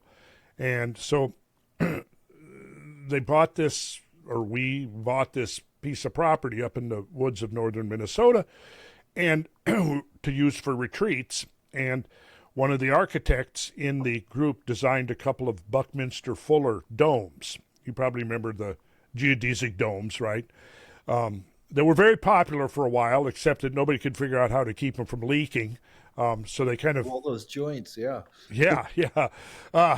I understand they're kind of making a comeback now because of the new technological materials and stuff. But one of them was designed with the geometry of an Islamic mosque. So it came up, the one was a lecture dome, and it was what you call a 3/8 dome. So imagine a sphere, yep, and you cut off 3/8 of it, right? The other one was 5/8 dome, and it came up, flared out, and then came back in and came up to a point. So we had to figure out how to build that. And that's what led me. It was that, if I could trace what led me into an interest in sacred geometry, it was doing the research and trying to figure out the geometry. And it was mostly came down to trigonometric solutions, how to, the proper angles to cut. And it was all built out of repurposed material that we'd been able to salvage.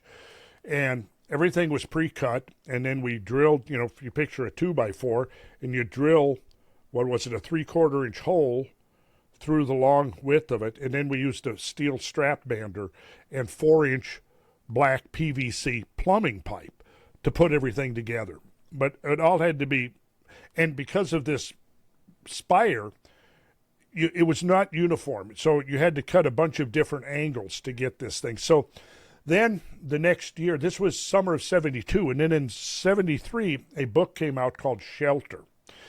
And it was a large, if I'd thought of it, I would have pulled it out, showed it to you. It's still available. I think it's been reprinted a couple of times. Large format. And essentially what it was about is the role of architecture as the interface between human society, and the natural world through the ages and through different cultures, and how different cultures each approached the problem of architecture, creating that interface between the world of the human and the world of nature. And so there was all kinds of interesting things in there, all the way from a yurt up to a Gothic cathedral. and the geometry behind some of the Gothic cathedrals. But I remember, because of the fact that there's like my younger brother Rowan, he was one of the lead carpenters on this called the Bindu Dome. So there was a couple of pictures they featured in this book Shelter. They did a whole full-page treatment of that particular dome because it was unique. And my younger brother, he was 17 years old. He was lead carpenter to figure out how to build this dome. And I don't know what the comparable skill level would be today, but I'm guessing there were not too many 17-year-olds that could have, been a lead carpenter and have 10 or 12 people working under him while they're building this. Anyways, I procured the copy of the book because primarily our project was featured in there, and that's where I became exposed to the idea of sacred geometry, because it was talking about the geometry of the mosques, Islamic mosques, because the classical period of Islam, 9th, 10th century particularly, some of the incredible geometry, particularly in the mosques, in the tiling, in the mosaics, and so forth. I mean, they took geometry to a very high level and believed that geometry was a direct connection to God, and the Keplerian view that God geometrizes. So that led me into my first exposure to sacred geometry in 1973. And I found it extremely fascinating. It's what eventually led me to tour Europe, because I wanted to go and see the Gothic cathedrals for myself.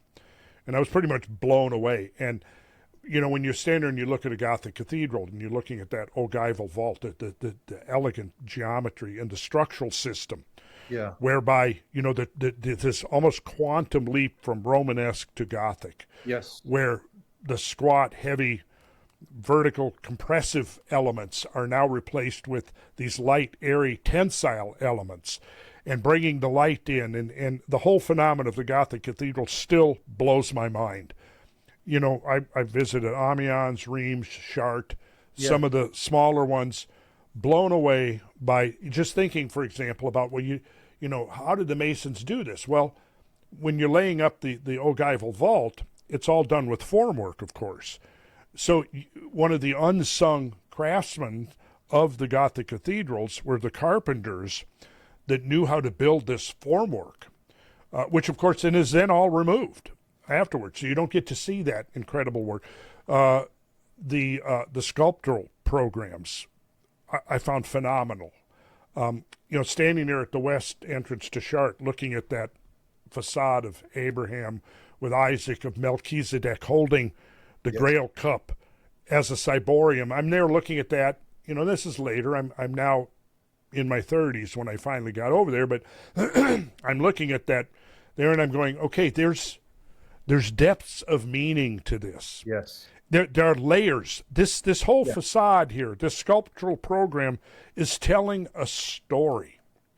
Yeah. And in a sense, it's subjective, but it's also objective, because there's a reason why the Grail is being depicted as a ciborium, closed, because what's the precious material, what's the precious substance that's inside the Grail? Well, it's the royal blood.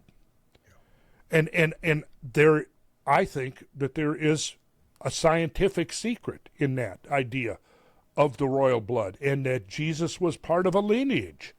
And when you go into the role of blood in Christianity, it's not a morbid thing. I think it's almost, you look at it, to me, as a matter of physiology and what is happening in the biochemistry. I think that, see, for me, I couldn't just take things on faith. Because I was not raised in a milieu of we're going to church every week, other than the fact one year when we first moved to Pineville, Louisiana, and I mentioned my grandparents were strict Southern Baptists. So I'd never been required. I had gone to Sunday school. My mother used to read us Bible stories, which I loved. I loved the Bible stories when we were little kids. And then we'd go to Sunday school, but we never really went to church. Now I'm there living with my grandparents, strict Southern Baptists, and we not only went to church on Sunday morning, we went to church on Wednesday evening as well. And I remember getting all bundled up stiffly in a suit and tie, and I was very uncomfortable and sitting there sweating in church Wednesday night, just wanting to get out of there, you know. So I came up, you know, I guess it was because of growing up in this rural environment that I really, very early on, remembering almost becoming under a spell or enchantment by what was going on in the world around me. There was a hill to our east of where we lived, and it was mostly alfalfa. And come about late June, alfalfa would be thick and lush and green. And I could go up on that hill and I could sit down in the cool alfalfa. And down below me was the lake, Schmidt Lake. Then I could see off like a vista to the west. I could see the rolling hills. I could see the patchwork, the mosaic of, you know, here's some agricultural land. Here's some woods, and, you know, stretching away into the distance, facing the west. And, you know, you're on the edge of the prairie. You've got these big weather fronts that just roll in off 500 miles of prairie. They're coming in, and the transition from prairie to the great prairie to the great northern forest is pretty much right where I grew up, right? So we go a few miles to the north, you're in the forest. You go a few miles, you know, I'm talking 30, 40, 50 miles. Yeah. You go the other direction, you're out on the rolling open prairie. But these weather systems would come in, and I would just literally almost go into a trance, and sitting there in that alfalfa, that cool green alfalfa, and the wind coming off the lake made the alfalfa look almost like a green ocean, and you would see the waves, the ripples moving through the alfalfa. And then you had these buildups of the cumulus clouds rolling in from the west. The sun, you know, if it's later in the day, the sun would be behind the clouds, and then the clouds would part and you would see the beams of sun just cascading down. And then you could see the shadows. You've probably seen this yourself. As the clouds are moving, they've got the shadows, almost like they're trying to chase the clouds to keep up with the cloud. And I'd be sit there and I'd go into it almost like a state of ecstasy, just taking all of that in. And then at night, you could go out and there was the stars, the Milky Way. Yep. You know, the Big Dipper, Orion, you know, and the number of young people now that have never seen the Milky Way galaxy. Yeah. And I mean, I think about the wonder that imparted to me as a kid growing up, and how different would it be if I had been deprived of that, if I had not had those experiences.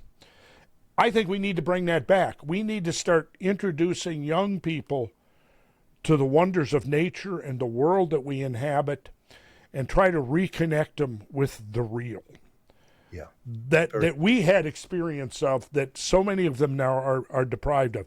And you mentioned homeschooling. You know, I started doing in 1980. I'd been now studying sacred geometry for 7 years. And I was living in Atlanta at the time, and one of my neighbors was an architect. And we'd talk and stuff, and he'd see some of the books that I was reading, and he didn't know anything about. They didn't teach the ideas of sacred geometry in architectural curriculums back then in the mid 70s. So he said, well, this is very interesting. Would you be willing, if I got together a group of my architecture friends, would you be willing to come and do a presentation? And sure, I'd do that. And I had an old slide projector, probably something I'd bought at a secondhand store, and I had been making slides. You know, I'd go to the library, and I bought me an old overhead where I could mount my camera on it, and I would check out books from the library, and I would take photographs and make them into slides. So I did that, and that kind of launched into, they all liked it, and they said, would you do another one, a follow-up? And I said, sure. Well, that led into me in 1980 putting together sort of a course, and by that time I had also spent a year in drafting school, learning architectural drafting.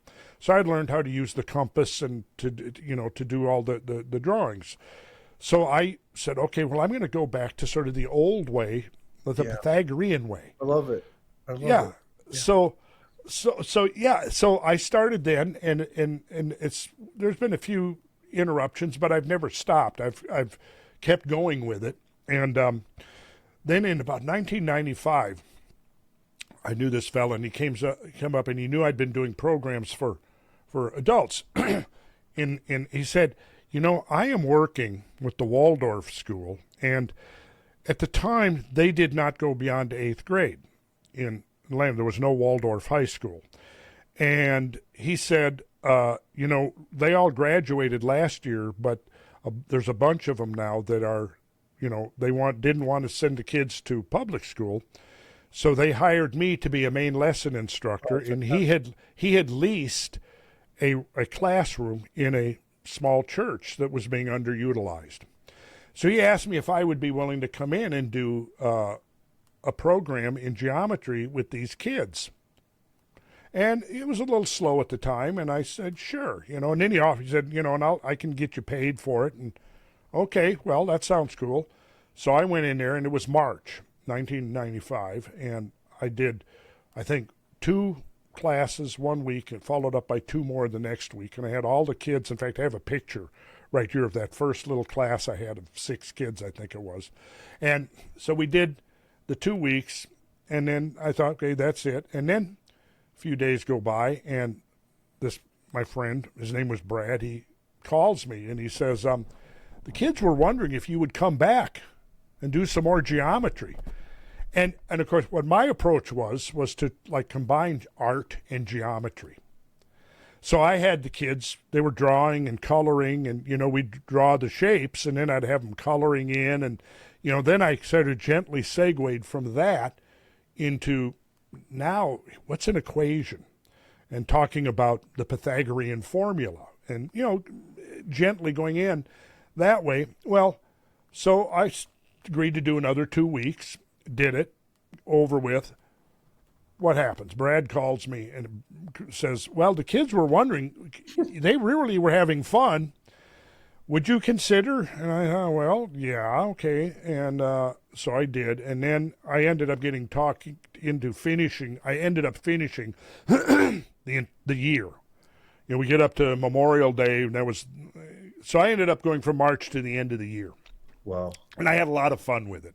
Yeah. So now summer comes, summer vacation. Well, guess what happens over the summer? I start getting calls from parents.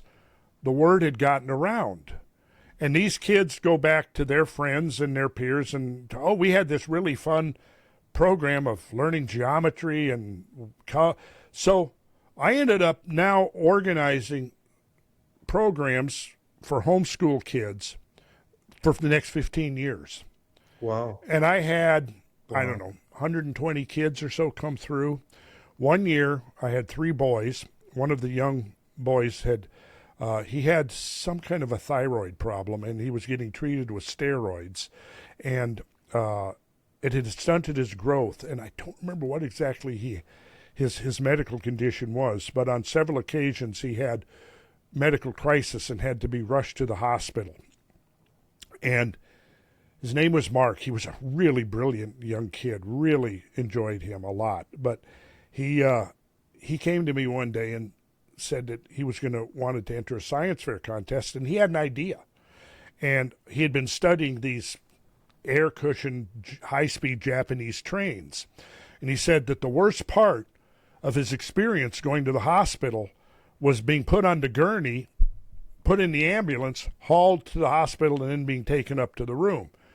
He said that was the worst part of the experience. So he had this idea for using the same principles in hospital gurneys. So then he had 2 boys who were also in the class, and we decided, okay, tell you what, let's enter this science fair contest. And we built a prototype, a little model of it, and we entered the science fair contest. It had, I don't remember, 13,000, 14,000 students entering. We got second place nationally. Wow. And that sort of accelerated or amplified my street cred, getting that. And I got a citation, which I need to hang it on my wall, but, it was like being recognized for, science education for young people, something like that. and had a big deal going up to Washington and all of that kind of stuff. Anyways, so it was, I've been doing this, and then I guess at some point, I'm trying to think now when that would have been. My older brother came here and he taught me. I'd never heard or knew anything about PowerPoint. I was still using an old slide projector with slides. And he said, man, I'll tell you what, let's digitize all your slides and I'll show you how to use PowerPoint. So this was probably, I don't know, late 90s, early 2000, maybe early 2000s. So I shifted over and I started digitizing everything. And I just started organizing classes and trying to introduce people to the idea. And I always introduced it with the idea that sacred geometry was ultimately at the foundation of creation. Yes. And that geometry was fundamental to understanding the mind of God, if you want to put it that way. Yeah, 100%. Yeah. And it's fascinating for me to hear you speak, because there's a common chord that from being outdoors in nature, there is a visual limitlessness and a sense of visceral expansion when you see things like that. And I was an avid rock climber. I traveled all over the world about 25 years ago. I grew up in the Alps, so I know exactly what you're talking about. I did high altitude glacier climbing, and I climbed on faces where I met God. That is where I met God, where I saw. And how did I meet God? I met God in my chest, because it was a visceral reaction, exactly what you're talking about, where there is this falling off of our suffering of being a human being. Because I think we're all human beings are trying to escape that suffering. And so then you talked about Chartres and the cathedrals. And I had a visceral moment when I was 14 and I went into the Medici tomb, and I was a woodworker back then. And I was looking at all the stone carving. I could do that with a little practice. What did I know? And then I looked at the figures and I was like, that was my first taste of looking at figures and seeing the expansive state of the looking of, it's like looking at this, because you talk about sacred geometry, but when you do a figure and you involve an education that involves proportions and anatomy and how this hierarchy of all these parts, there are thousands of parts on the figure, and you put them all together and you make one figure, so all these little parts don't call attention to themselves. That's exactly sacred geometry. There's proportions to the parts within the whole. Yes. And sculpture is drawing on steroids, because every single view that you create on that sculpture has to connect to the next one. So there's this geometry that occurs. It's called massing. It's exactly what you do in architecture. So you take a figure and you look at the figure, and through education and knowledge that was passed down through the Renaissance, and I got that education, you look at those figures in the studio, and then you translate it through that education using that sacred geometry. And so you elevate that human being into a sculpture, you elevate it into a higher consciousness. And it's exactly the same feeling when you look at a sculpture like that you would have in seeing a grand vista from like the Alps. And this is like all of a sudden the suffering of the day-to-day grind and the bullshit falls away, because all of a sudden it doesn't matter. And you get transported into a closer communion with the way the universe is constructed and assembled. And that's one of the things that has fallen away, because phones and computers are an abstraction of reality, and people think that is reality. No, it's not. It's coding. Exactly. Yes. It doesn't have the human fingerprint. The human fingerprint is our mind, which is so much more powerful than a computer in translating the way things are put together. And that's what's missing. I feel it's like a fracturing that has taken over the unity, and it permeates every single component and sector of our life, and it's exacerbated by governments getting involved, and they don't know their ass from their elbow, but they just want to control you, so they just dehumanize. The Yes. dehumanization is digitalizing everything rather than so it has a digital fingerprint and footprint rather than a human fingerprint, which is so much infinitely higher in consciousness. It's Yeah. like the difference between the Sistine Chapel and a government debate in in DC. It's just Yeah. people Yeah. are unaware of this because they think that the photograph is reality. No, it's a translation of reality through a mechanized, mechanical computer. It's not the human mind looking. And this is fascinating for me to hear your stories. Well, this is, you know, I don't wear a tool belt anymore because in my 60s, too much overuse. Yes, I had to ease off. I mean, I don't know how many bags of 90-pound bags of concrete I manhandled, and right. 90-pound rolled roofing up ladders and down, and lumber. And so I had to ease up. I had no choice. And then that's when I shifted over, around, I guess 15, 18 years ago, I shifted over from drawing plans by hand to, using digital. Well, my approach to it was, my thought was, this is it's another tool. And I'm just going to look at it as a tool. This isn't the final end Yeah. goal of anything. This is just a tool to get to the end goal, which is Yes. something out here in the real world. Yes. So to me, it was just an extension of, I'd use a circular saw, or we called it the chop box, or the radial arm saw. And if you don't know what you're doing and you're not careful, those tools that we're using, power tools now, can be dangerous, right? And it all depends on who's using the tools, whether they're a good thing or a bad thing. So, we don't have to demonize. I don't think that's going to work, to demonize the No. digital realm, but we have to get it into some kind of manageable perspective that Yes. does not exclude the real world. Because, hey, one big solar outburst, we could be set back a decade. And that's very real. That's not some conspiratorial fantasy. We know that now from the record. We can look at It can't lead you. The digital world can't lead you. You have to use right it to do the grunt work. to do the grunt. Yeah. And Yes. so then, but here's the thing that I think is very fascinating, because you and I grew up in a different era. So we didn't have those digitalized tools. You didn't have a power saw. You didn't have all those things when you were doing it. I didn't have all these apps to do the drawing. I had a pencil and a paper and the model. And so I learned how to do things traditionally. And that stuff that I learned is not taught in art schools at all. It's been completely eradicated and decimated. So you don't have that. You don't have the teachers. You don't have the knowledge being passed along the next generation. That information that I got then allowed me to enter into the digital era.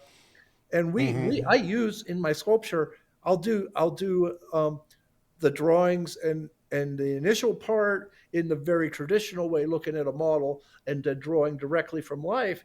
And then the middle part, I might use something called photogrammetry. We have 160 cameras surrounding an individual model. All the 160 cameras go off at the same time, grab the data, and then I can print it out three-dimensionally.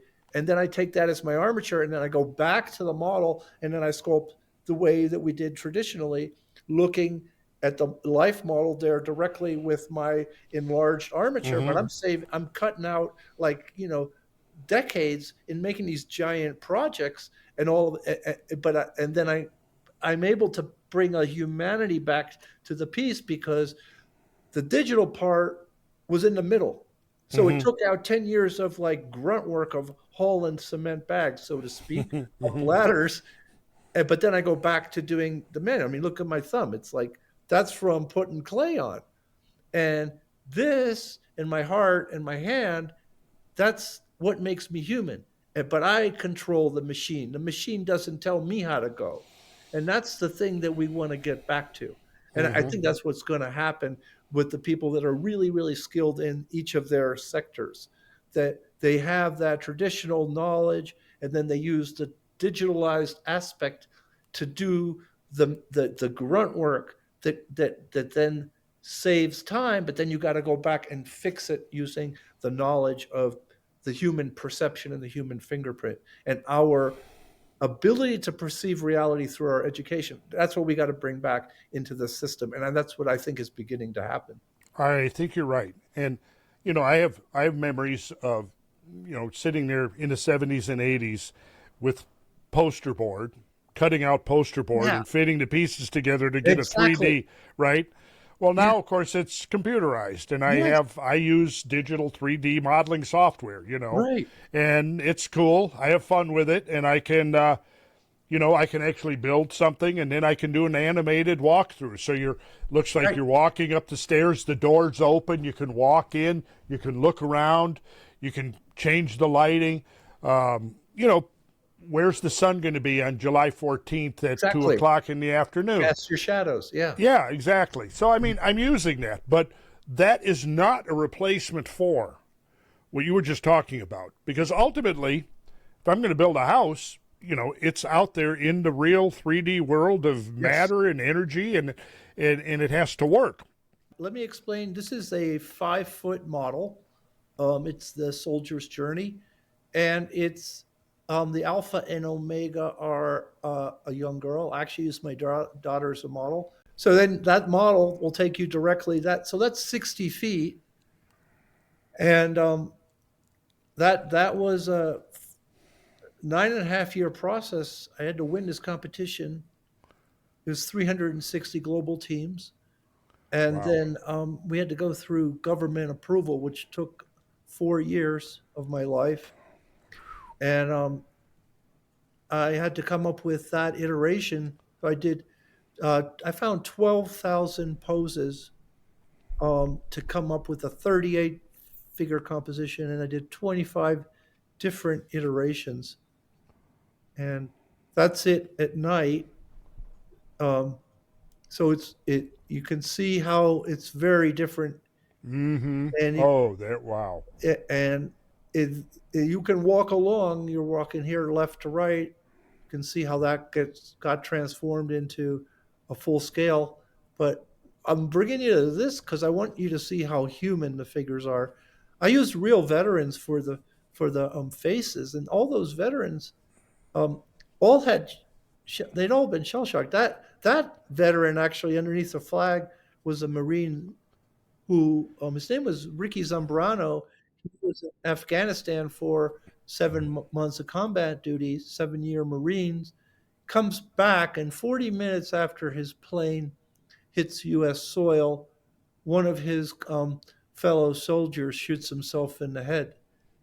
And then Ricky gets back into, they don't teach you how to come back into life. They teach you how to go to war. They don't teach you how to reintegrate.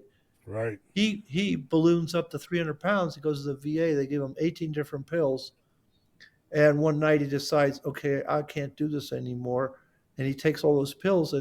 But then he got up and he went and puked them all up. And it was a moment that transformed him because he realized no one was going to come save him. And it was within himself to save himself. And he came to work for me, and this project was amazing for him because it gave him such purpose, and it opened the door for him to reintegrate. And this is it during a day. That's the next story. But if you want to see just a couple shots of the details. Oh, yeah, love it. Love to see that. That's the shell shock soldier. Yeah. You can see how much it changed. And the tools on the ground there are during installation. That's the dad leading the charge. That's the dad leaving his wife. And that's the dad from the first scene. So if I run through, you can see the story right here. First scene, second scene, third scene, leading the battle. fourth scene, and then fifth scene. And so that it was, what's so unique about the piece is, okay, great, it's figurative, but it tells a story. And story is what binds us, and story is what brings unity. And so this is what I felt was so critical to come up with, make something that's like people can get. Who goes to DC? People that want to see the history of our country. They're not necessarily into art. They're not going to be like, oh, I that doesn't look like Brancusi or de Kooning or Jackson Pollock. Well, it certainly doesn't. This is reminiscent of the Renaissance, and but it's very active, and it's not archaeological. It's very modern because look how dynamic it is. So that was just the word that was in my mind, was dynamic. Yeah, super dynamic. You got to make stuff that people are influenced by the art of the times, which is the movies. And movies are always, they're emotional, they're fast moving. There's nothing like quiet. I'm doing patina. That's the final thing of putting you put all these pieces back together. This thing got cast in 650 pieces. We had to put it all back together. And then you got to clean up all those seam lines. And just give you an idea. That's where we started with the drawings. That's where we ended. And these are some pictures right up just before we unveiled. You can see the patch in the back. It had to be attached to the wall. That's what we had to, this is very, very much about like construction work. And I used a crew and a foundry out of England that has been around for 40 years. And it gives you an idea of like sculpture. That's at the foundry. Before we shipped, we had to ship it in shipping containers to get it back here. And patina. And how many pieces then were shipped to the site? Four. But it was supposed to be really human and very emotional and tell a story that everybody could get, and didn't matter, Look, it's the hero's journey. The hero's journey comes from every single corner of the globe, every time period. That is our story of human beings. You leave home, you go on a great adventure, you are transformed, and you return home to bring that information back to your community and society. And that is what everybody would get. That's at the foundry just before we shipped. That's us putting it together. I thought that would be interesting for people to see. There's a lot of fabrication going on in this. Over 200 people putting this all back together. But I'm going to jump back to this is what World War I was like. That's World War II. What's the difference? This is like Iraq. What's the difference? It's still freaking human beings, and that's what I sculpted: human beings. So you can see. That's what it's about, right there. Oh, these are some incredible photographs. I want you to just, what is the difference? Nothing, except it's a different era. And that's in the studio. We sculpted it in clay and in sections. So each year we had to get a certain amount completed, and then we would stick it in a refrigerated truck and get it blocked out. And this is us in the studio staying in shape. These are the models. So we use like several models for that one figure. And this is at the foundry being re-welded and put back together. And these are some of the pictures of, he was a ranger, and that's him. I mean, that's exactly him. Wow. And that's the abstraction of art that's not taught anymore. And that's what makes something real. Look, that's a human being. So I'll just run through these. That's Ricky Zambrano, actually. And this is the foam on the left, the enlargement. And then we take that, and that's the base for sculpting from life. And that's when we go back to the traditional. The digital looks like a mannequin, but it's a great way to speed the process up. And these are just scenes from the Cost of War. Let me And see that. Go back to that one. It reminds me of a photograph, a famous photograph from Vietnam. yeah, those Where, are all things that are stuck in my head. Yeah, that's yeah, exactly right. I put a fallen that one. crucifix in the background because that is what World War One did. It toppled Mhm. the concept of God, and that's the cost of war.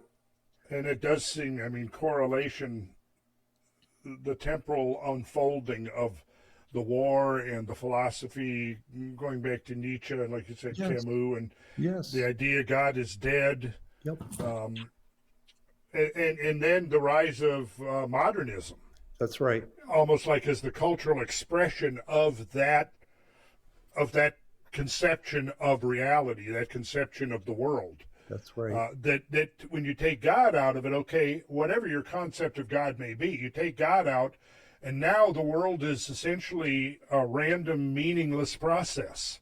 Yes, You've deprived the world of meaning, and in a sense, like you used the word earlier, of its soul. The soul of the world yes, has been covered over, and war, the role of war is, yeah, I'm still trying to put my head around it, because there was a time in my naive youth when I thought by now we would have figured it out. figured it out, Yeah, right? yeah, yeah. This is I'm deeply influenced, like I said, from Italy, and these scenes are from. This is like the one on the left. It's the Pietà scene. It's the Christ taken Hmm. down from the cross, and then the next Yeah. Virgin Mary holding, Christ. And Hmm. next, the shell shocked figure can almost see it's the resurrection. He's come back from life, but he's not who he was. These are strong images. Yeah, and that is the thing about that hero's journey, is the hero is forever changed. That's right. Um, That's right. Exactly. yeah, and interesting theme that you know. I love mythology, and there are metaphors that I think might be apt. The idea of the Celtic other world, Yes. where the rules and the way things work in this world they're different. Yes. Just like when you go to war, it's a different set of rules Yeah. than you would have in peacetime in civilized society. And and in making that adjustment, like you said there, you made the point about coming back from that other world Yes. and then being able to somehow reintegrate with this world, the world that you once took as being real unto itself. You now realize it's perhaps part of a parallel world in which there's this alternate reality where the mores and the ethics and the ways of interacting with your fellow human beings are all subject to a different code, a different set of rules that where the judgments in what you assume to be rational in this world are not rational in that world, and vice versa. Yeah. I remember, often hearing that from friends of mine. I have a lot of veteran friends, Yeah. going back to Vietnam, but always also coming down to Iraq and Afghanistan. Yeah. And we've had quite a number of late night conversations about the archetypes of the mythic reality that's come down to us, and how, in a sense, you go into this alternate reality and then you come back, and then maybe the art of it is being able to figure out how to reintegrate with what you've considered to be normal. Yes. And it's reflected a lot. You brought up movies. I mean, there's a lot of movies that use that as a theme. Let's see. You probably saw Dances with Wolves. Yep.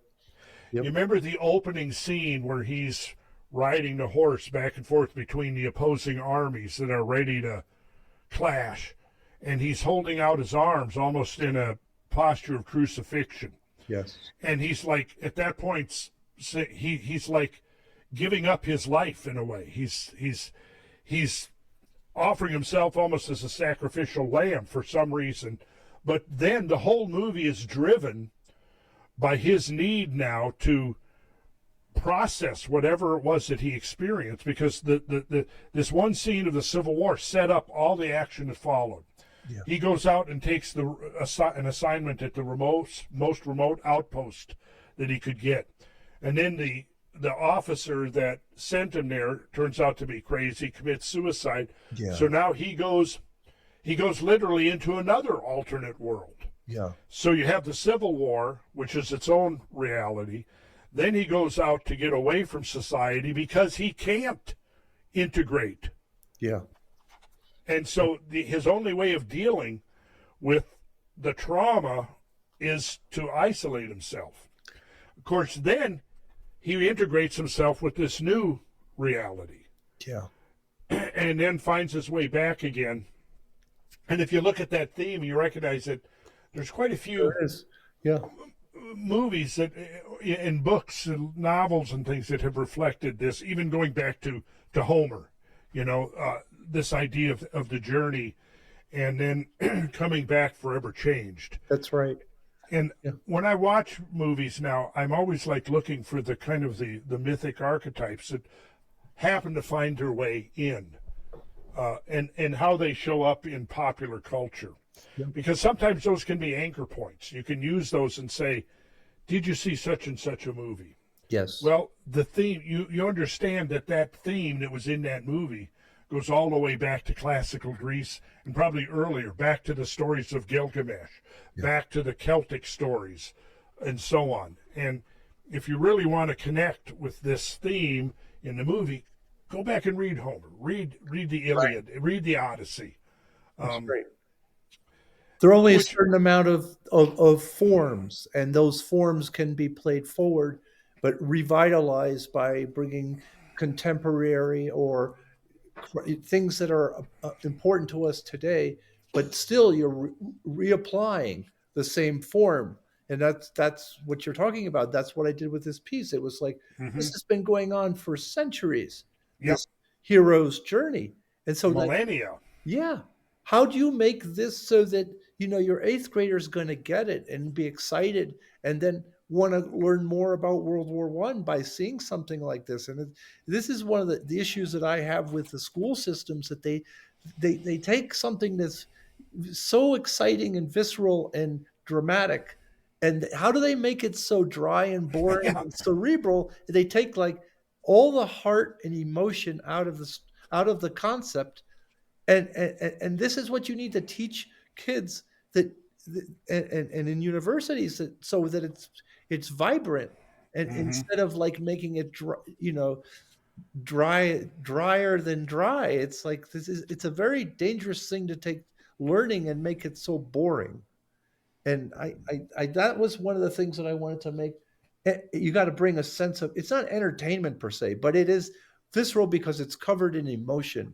And emotion is movement in sculpture. So I could tell the story of the hero even more powerfully by just, deal with what's the speed, the tempo of the figures, or the weight and the gravity. And so then I got involved because my wife's a storyteller. She was like, told me one day, you're doing the hero's journey. Really, yeah, it's reconnecting with ancient sacred archetypes that have influenced the way we experience reality in the world since history began, and probably long before history began. Yeah.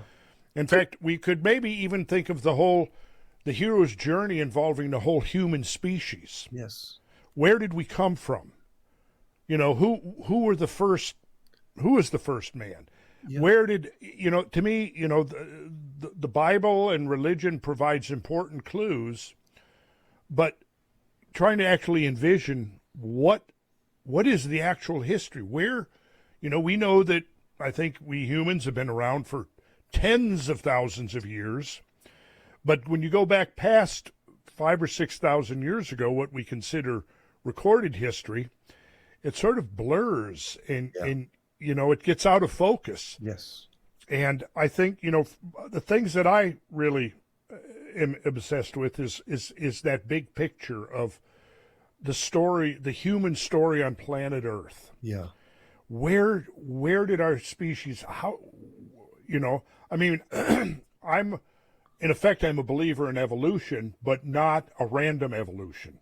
I believe there's some kind of an intelligence that suffuses this world that we inhabit, and I don't know the source of it. I boggle the mind when I try to think in terms of God as being the ultimate power or intelligence or force behind the universe, because I just, it's impossible for me to wrap my head around the scale of the universe, the temporal models of reality going back billions into the past, billions into the future.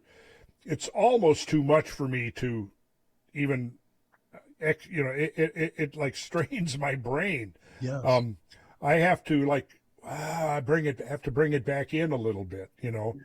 I joke and I say, I got to cut it off somewhere. Yeah. I've got to put limits on it. So I've decided I'm going to limit myself. I'm not going to go beyond the metagalactic at this point. Well, that's where I draw the line. Okay. There you go. Well, So- I went to do this figure. I went back to Kuro's figure, and then I thought about Rodin's The Walking Man. So it's exactly what you're saying. It's like we're in lineage of that, and then like how are you going to play it forward? So it's like that. This is a very important thing that we're bringing up, and it's an element of the sacred because it means that you belong to something bigger than yourself, and you're not an isolated incident. Just like you're part of a long string of history that goes way back, and what you do is like a very effect. Its very effect will play into the future, and that's the part that I think has been forgotten in what you're mentioning now. We're connected to a very long lineage backwards, and this is just a moment within that lineage proceeding forward. How do you want to affect it in a positive way to lift consciousness? Well, I think you use the model of the relationship between the part and the whole. Yeah. And that there has to be a certain kind of a relationship. In a way, the parameters or the proportions, if you will, of the whole are in some way reflected into the part and vice versa. Yes. Because then you have harmony. You have this resonance between the part and the whole. It's not just some random this and that. It's because to me, it's just like a musical composition. Yeah. You can start playing different notes randomly, and it'll be discord and chaos. But if you put them together in a certain way, then you get harmony. Yeah. And in the visual arts, I think it's the same principle holds. And Exactly.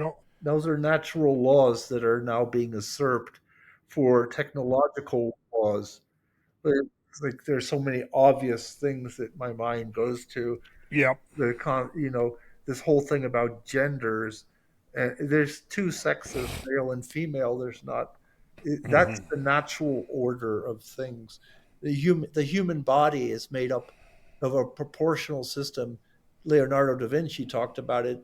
If you stacked the head as a proportional measurement, it would be 7.5 heads in height. It's like, and all the parts of the body I was taught had specific proportions based on a head scale. And and whenever you deviate from that, somebody looks odd. And so that is what unifies us all, because in an X-ray, we're skeleton. We all have skeletons. There's slight differences for all races, but we all bleed the same color. It's red. And that's the laws of nature are unifying. They're not divisive. They're not fracturing. They're a way of making sense about how we fit within the larger whole, and what is the place of all parts within that whole. Those are values that are sacred to come out of Western civilization, and the idea of Christ and God, and they are on the comeback because people are waking up. I'm thrilled about that. Yeah. When in our heyday, which came to an end basically about a decade ago, we scaled back. I had 18, 20 people within the company. Wow. Then that did not include like all the subcontractors and so on. But if you came to one of our jobs, you would see a mix of Western or Caucasian people, Eastern Europeans. Some of, like our lead carpenter and some of our best people were Eastern Europeans. You would see black people. Our masons were all black. Our plumber and his crew, they were Hispanic. We had electricians that were Asian. So you would see this whole diversified mix of people all working together, and nobody is thinking about the outer, any of this. The goal there is we're working together because we want to complete this job. We want to get the job done. Correct. We've got a goal, and we don't need any of this shit that's dividing us, because we're all here to work together, and the more we work together in harmony, the more successful we're going to be. Yeah. Yep. It's simple to my mind. I want to show you an image. I'd love to see it. Hold on. Look at that. That's us. That's exactly what you're talking about. We're all built the same way. Bingo. The measure of man. Yeah. Now we can be different shapes and different sizes, but essentially we're all derivatives of the same ultimate prototype. That's right. This is interesting here. I've pretty much been very interested in the. Look at that. That's how we were put together. The golden section. Which, basically divides the height of the body pretty much right at the navel. That's right. Right here in our digits, if you look at your fingers, the joints, the ratio from the joints. Right there. As you know, right there. Right there it is. 3-2-1. It's a 3-2-1. What's the midpoint? It's the second knuckle. Yeah. So 3-2-1. Yeah. And when you follow that, you of course know what the Fibonacci sequence is, right? When you have when you and you go to the limit of the Fibonacci, and it's this magic number that never resolves itself because it's like pi, but you look at the diversity of human anatomy. Like our lead carpenter he's like 5'2", but we call him the little giant because he's so good at what he does, right? And then I didn't know this. I heard on your conversation with Mike Rowe, you mentioned, I think, that Michelangelo was 5'2". That's right. He was very small. Yeah. And I had never seen a photo, because I'm always, of course, picturing him as Charlton Heston, right? Which, by the way, was one of my favorite movies back in the day. I love it. I don't know. Maybe Rex Harrison looked more like the Pope at the time. I don't know, but so that was a shock to my system earlier today to find out. Oh, he didn't look like Charlton Heston. No. Okay. And so if I went back and I looked at what I did on this memorial, it's like, this thing is, I didn't measure this out, but if you the figures on the left and the figures on the right are the same distance, and then from the battle scene to the shell shock, there's like an X that passes through there. I didn't come up with that. That's just ingrained in my unconsciousness.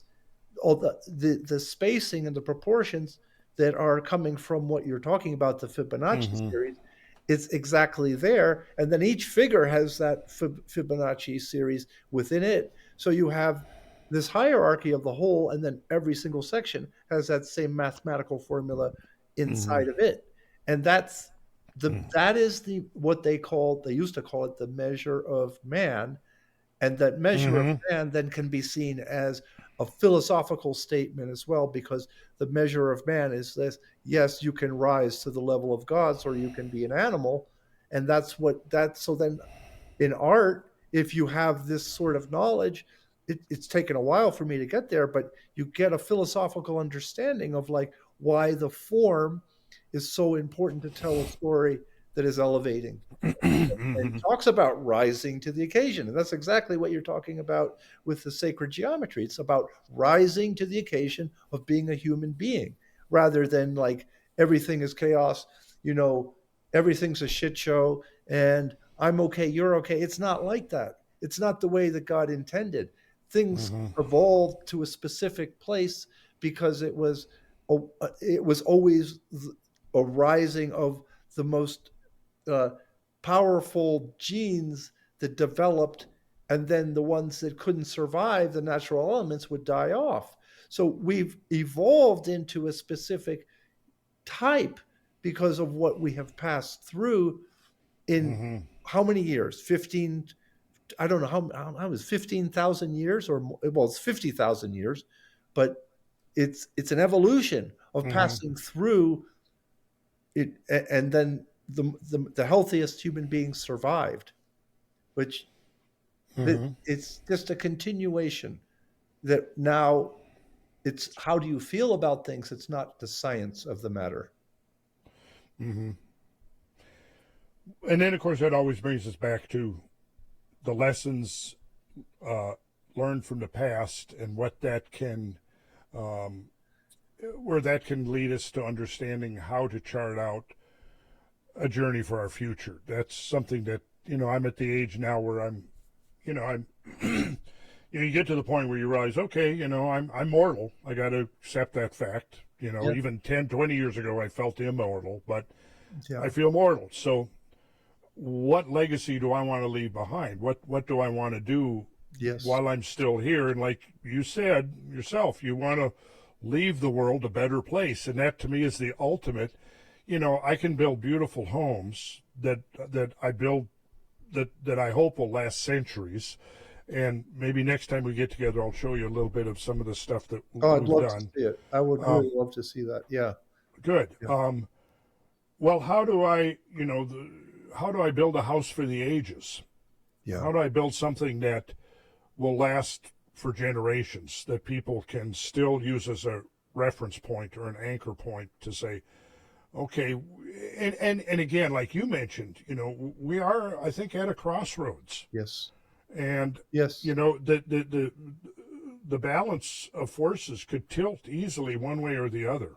Yeah. And that's why I think it's so critically important that those of us that do have a vision of harmony and beauty and how this can apply to the future, that because of the fact that the scales are delicately balanced now, it's all the more important that we engage and do something and reach out, especially now, the younger people. And I get worried when I go back and forth. But right now I'm feeling more optimistic because I've been meeting more and more young people, in their 20s, early 30s, that I think are getting it and asking the important questions, not taking things at face value, not being sucked into this superficiality that has become such a big part of our culture now.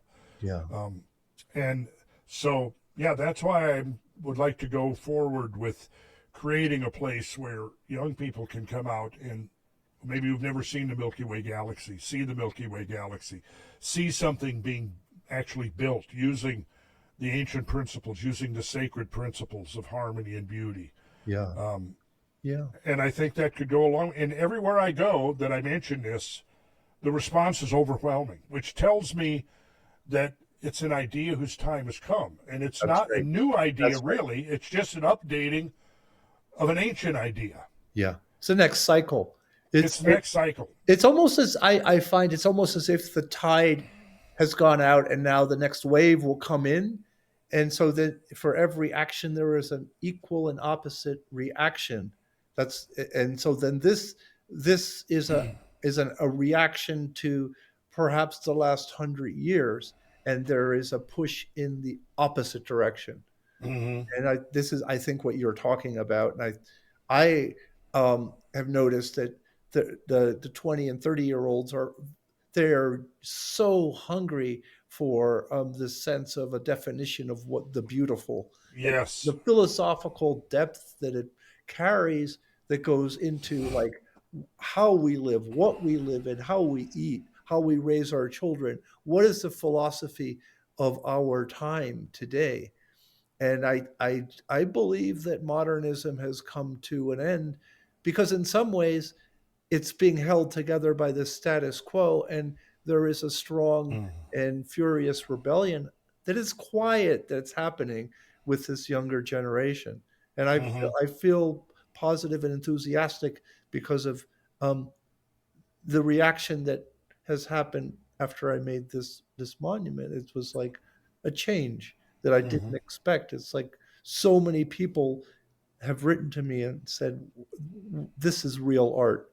And that makes me happy because it carries all the significance that you just talked about. Well, and I find it interesting that you chose 60 feet. Yeah. Because that's, Yep. I'm always looking at numbers. That's right. And ratios. And, for example, the the foundation stone of our, at least the ancient octave, which was called like one of them was referred to as the Phrygian octave. When I mentioned earlier, the octave being 440 to 880, which is our modern octave. A lot of the ancient cultures used 432 to 864. Now, 432 was the vibratory frequency of the note A, and the octave was built on that. Well, it turns out that number 432 and 864 are embedded in multiple ways in architecture and also in cycles of nature. So, we have our diurnal cycle of the Earth, which is one rotation on its axis. We have its annual cycle around the sun, and then the third motion of the Earth is this precessional motion, which I'm sure you probably know what it is, but if you have the Earth's axis here, it's this hourglass motion. And it's been measured at very close to 50 arc seconds per year, which, if you do, there you're back. So if at 50 arc seconds per year, if you do the calculation, it comes very close to one of the preeminent numbers from the ancient traditions, which has been referred to as the great year of the world. And it's 25,920 years. Right? Well, now, if you divide that precessional cycle in years by the foundation number, 432, which is the foundation of the ancient octave, it's the foundation of many of the ancient sacred structures. It's at the basis of the Sumerian king lists. It's the foundation building block number of the Vedic time cycles. Wow. The yugas, 432,000. It's also a scaling ratio of Khufu's pyramid, 43,200 to 1, gives you very precise geodetic dimensions, which could be a coincidence, but maybe not. I don't think so. Right. Yeah. But interestingly, the ratio of 25,900, the precessional cycle, to the foundational number of these ancient systems is 60. See, and then in your 60 feet, you've got 720 inches, and 720 is also one of those building block numbers that we find embedded in the ancient cosmological systems for measuring time cycles, but also embedded over and over again in architecture. And so I find it very auspicious that you hit the number 60. On the next one I'm doing, you'll laugh at this Grand Liberty Arch. Guess what the width is? 60. 60 feet? Yes. Ooh, that is going to be a monumental arch. Yeah. No, well, the arch is in the middle, but it has the whole composition. Yeah, whole composition. The top of the arch with the figures on top of that are 40. And I believe, I didn't measure it out, but I believe it has a lot to do with sacred geometry. I'm sure it does. And the figure scale are 12 feet at the top and 8 feet at the bottom. So I know that these are ratios that fit within the actual structure of a divine order. So, yes, I love to see more about that. I did see the next show. Yeah, because I also wanted to talk about, you mentioned you were a voracious reader growing up. So was I. Yeah. And I was very curious to, what were you reading as a kid, as a boy growing up? I read a lot of things that the obvious boys book, White Fang, all of Robert Louis Stevenson. Yeah. Sherlock Holmes. Oh, I love Sherlock. At 9 years old, I read the entire unabridged Sherlock Holmes. That was a go-to. And then evolved into C.S. Lewis, J.R.R. Tolkien. And then I started reading a lot of stuff out of modern times. So I started turning Camus. I had to learn my enemies. Of course. And then uh, stuff we Raisin in the Sun, and I didn't like those books. Ibsen, I read a lot of Ibsen, so Okay. a lot of the modern stuff, um, and that kind of evolved. Then I started reading more into philosophy, um, Boccaccio and Decameron, Okay. and Dante, um, and but from that, and by then I was like 19, and then I just devoured everything that I could find around art history, Uh-huh. and I read every single book I could get my hands on around Michelangelo, because all the problems that he had, um, I've had too, with the commissions, and he had the popes. I had the Commission of Fine Arts here in DC, and the financial turbulations of doing big projects, and um, just it's like a friend of mine said, same shit, different floor. Right. Same shit. Right. Well, All on right. that note, On that note, yes. Look forward to the next time, Sabin, Have a and great can't night. wait to see more about your arch. yeah, that's going to be this. This is a really important one. This Can't is wait. going really damn epic project coming up. 7 years it'll take me to Oh put my, it together. oh my gosh. Yeah, this Wow. one's going to be very beautiful. Yeah, Uh-huh. yeah. Well, did see, so you've got a model that you made, right? Yeah. Yeah, Next time will be even better, because we'll have a larger model in the process of pulling it off. I'm going to make one for the birthday of our country, the 250th, and Perfect. yeah, and we're going to unveil it on July 4th next year. Um, it's not a tweet; it's something that's going to outlast us all. Sure. Yeah. All right. All right. Thank you so much.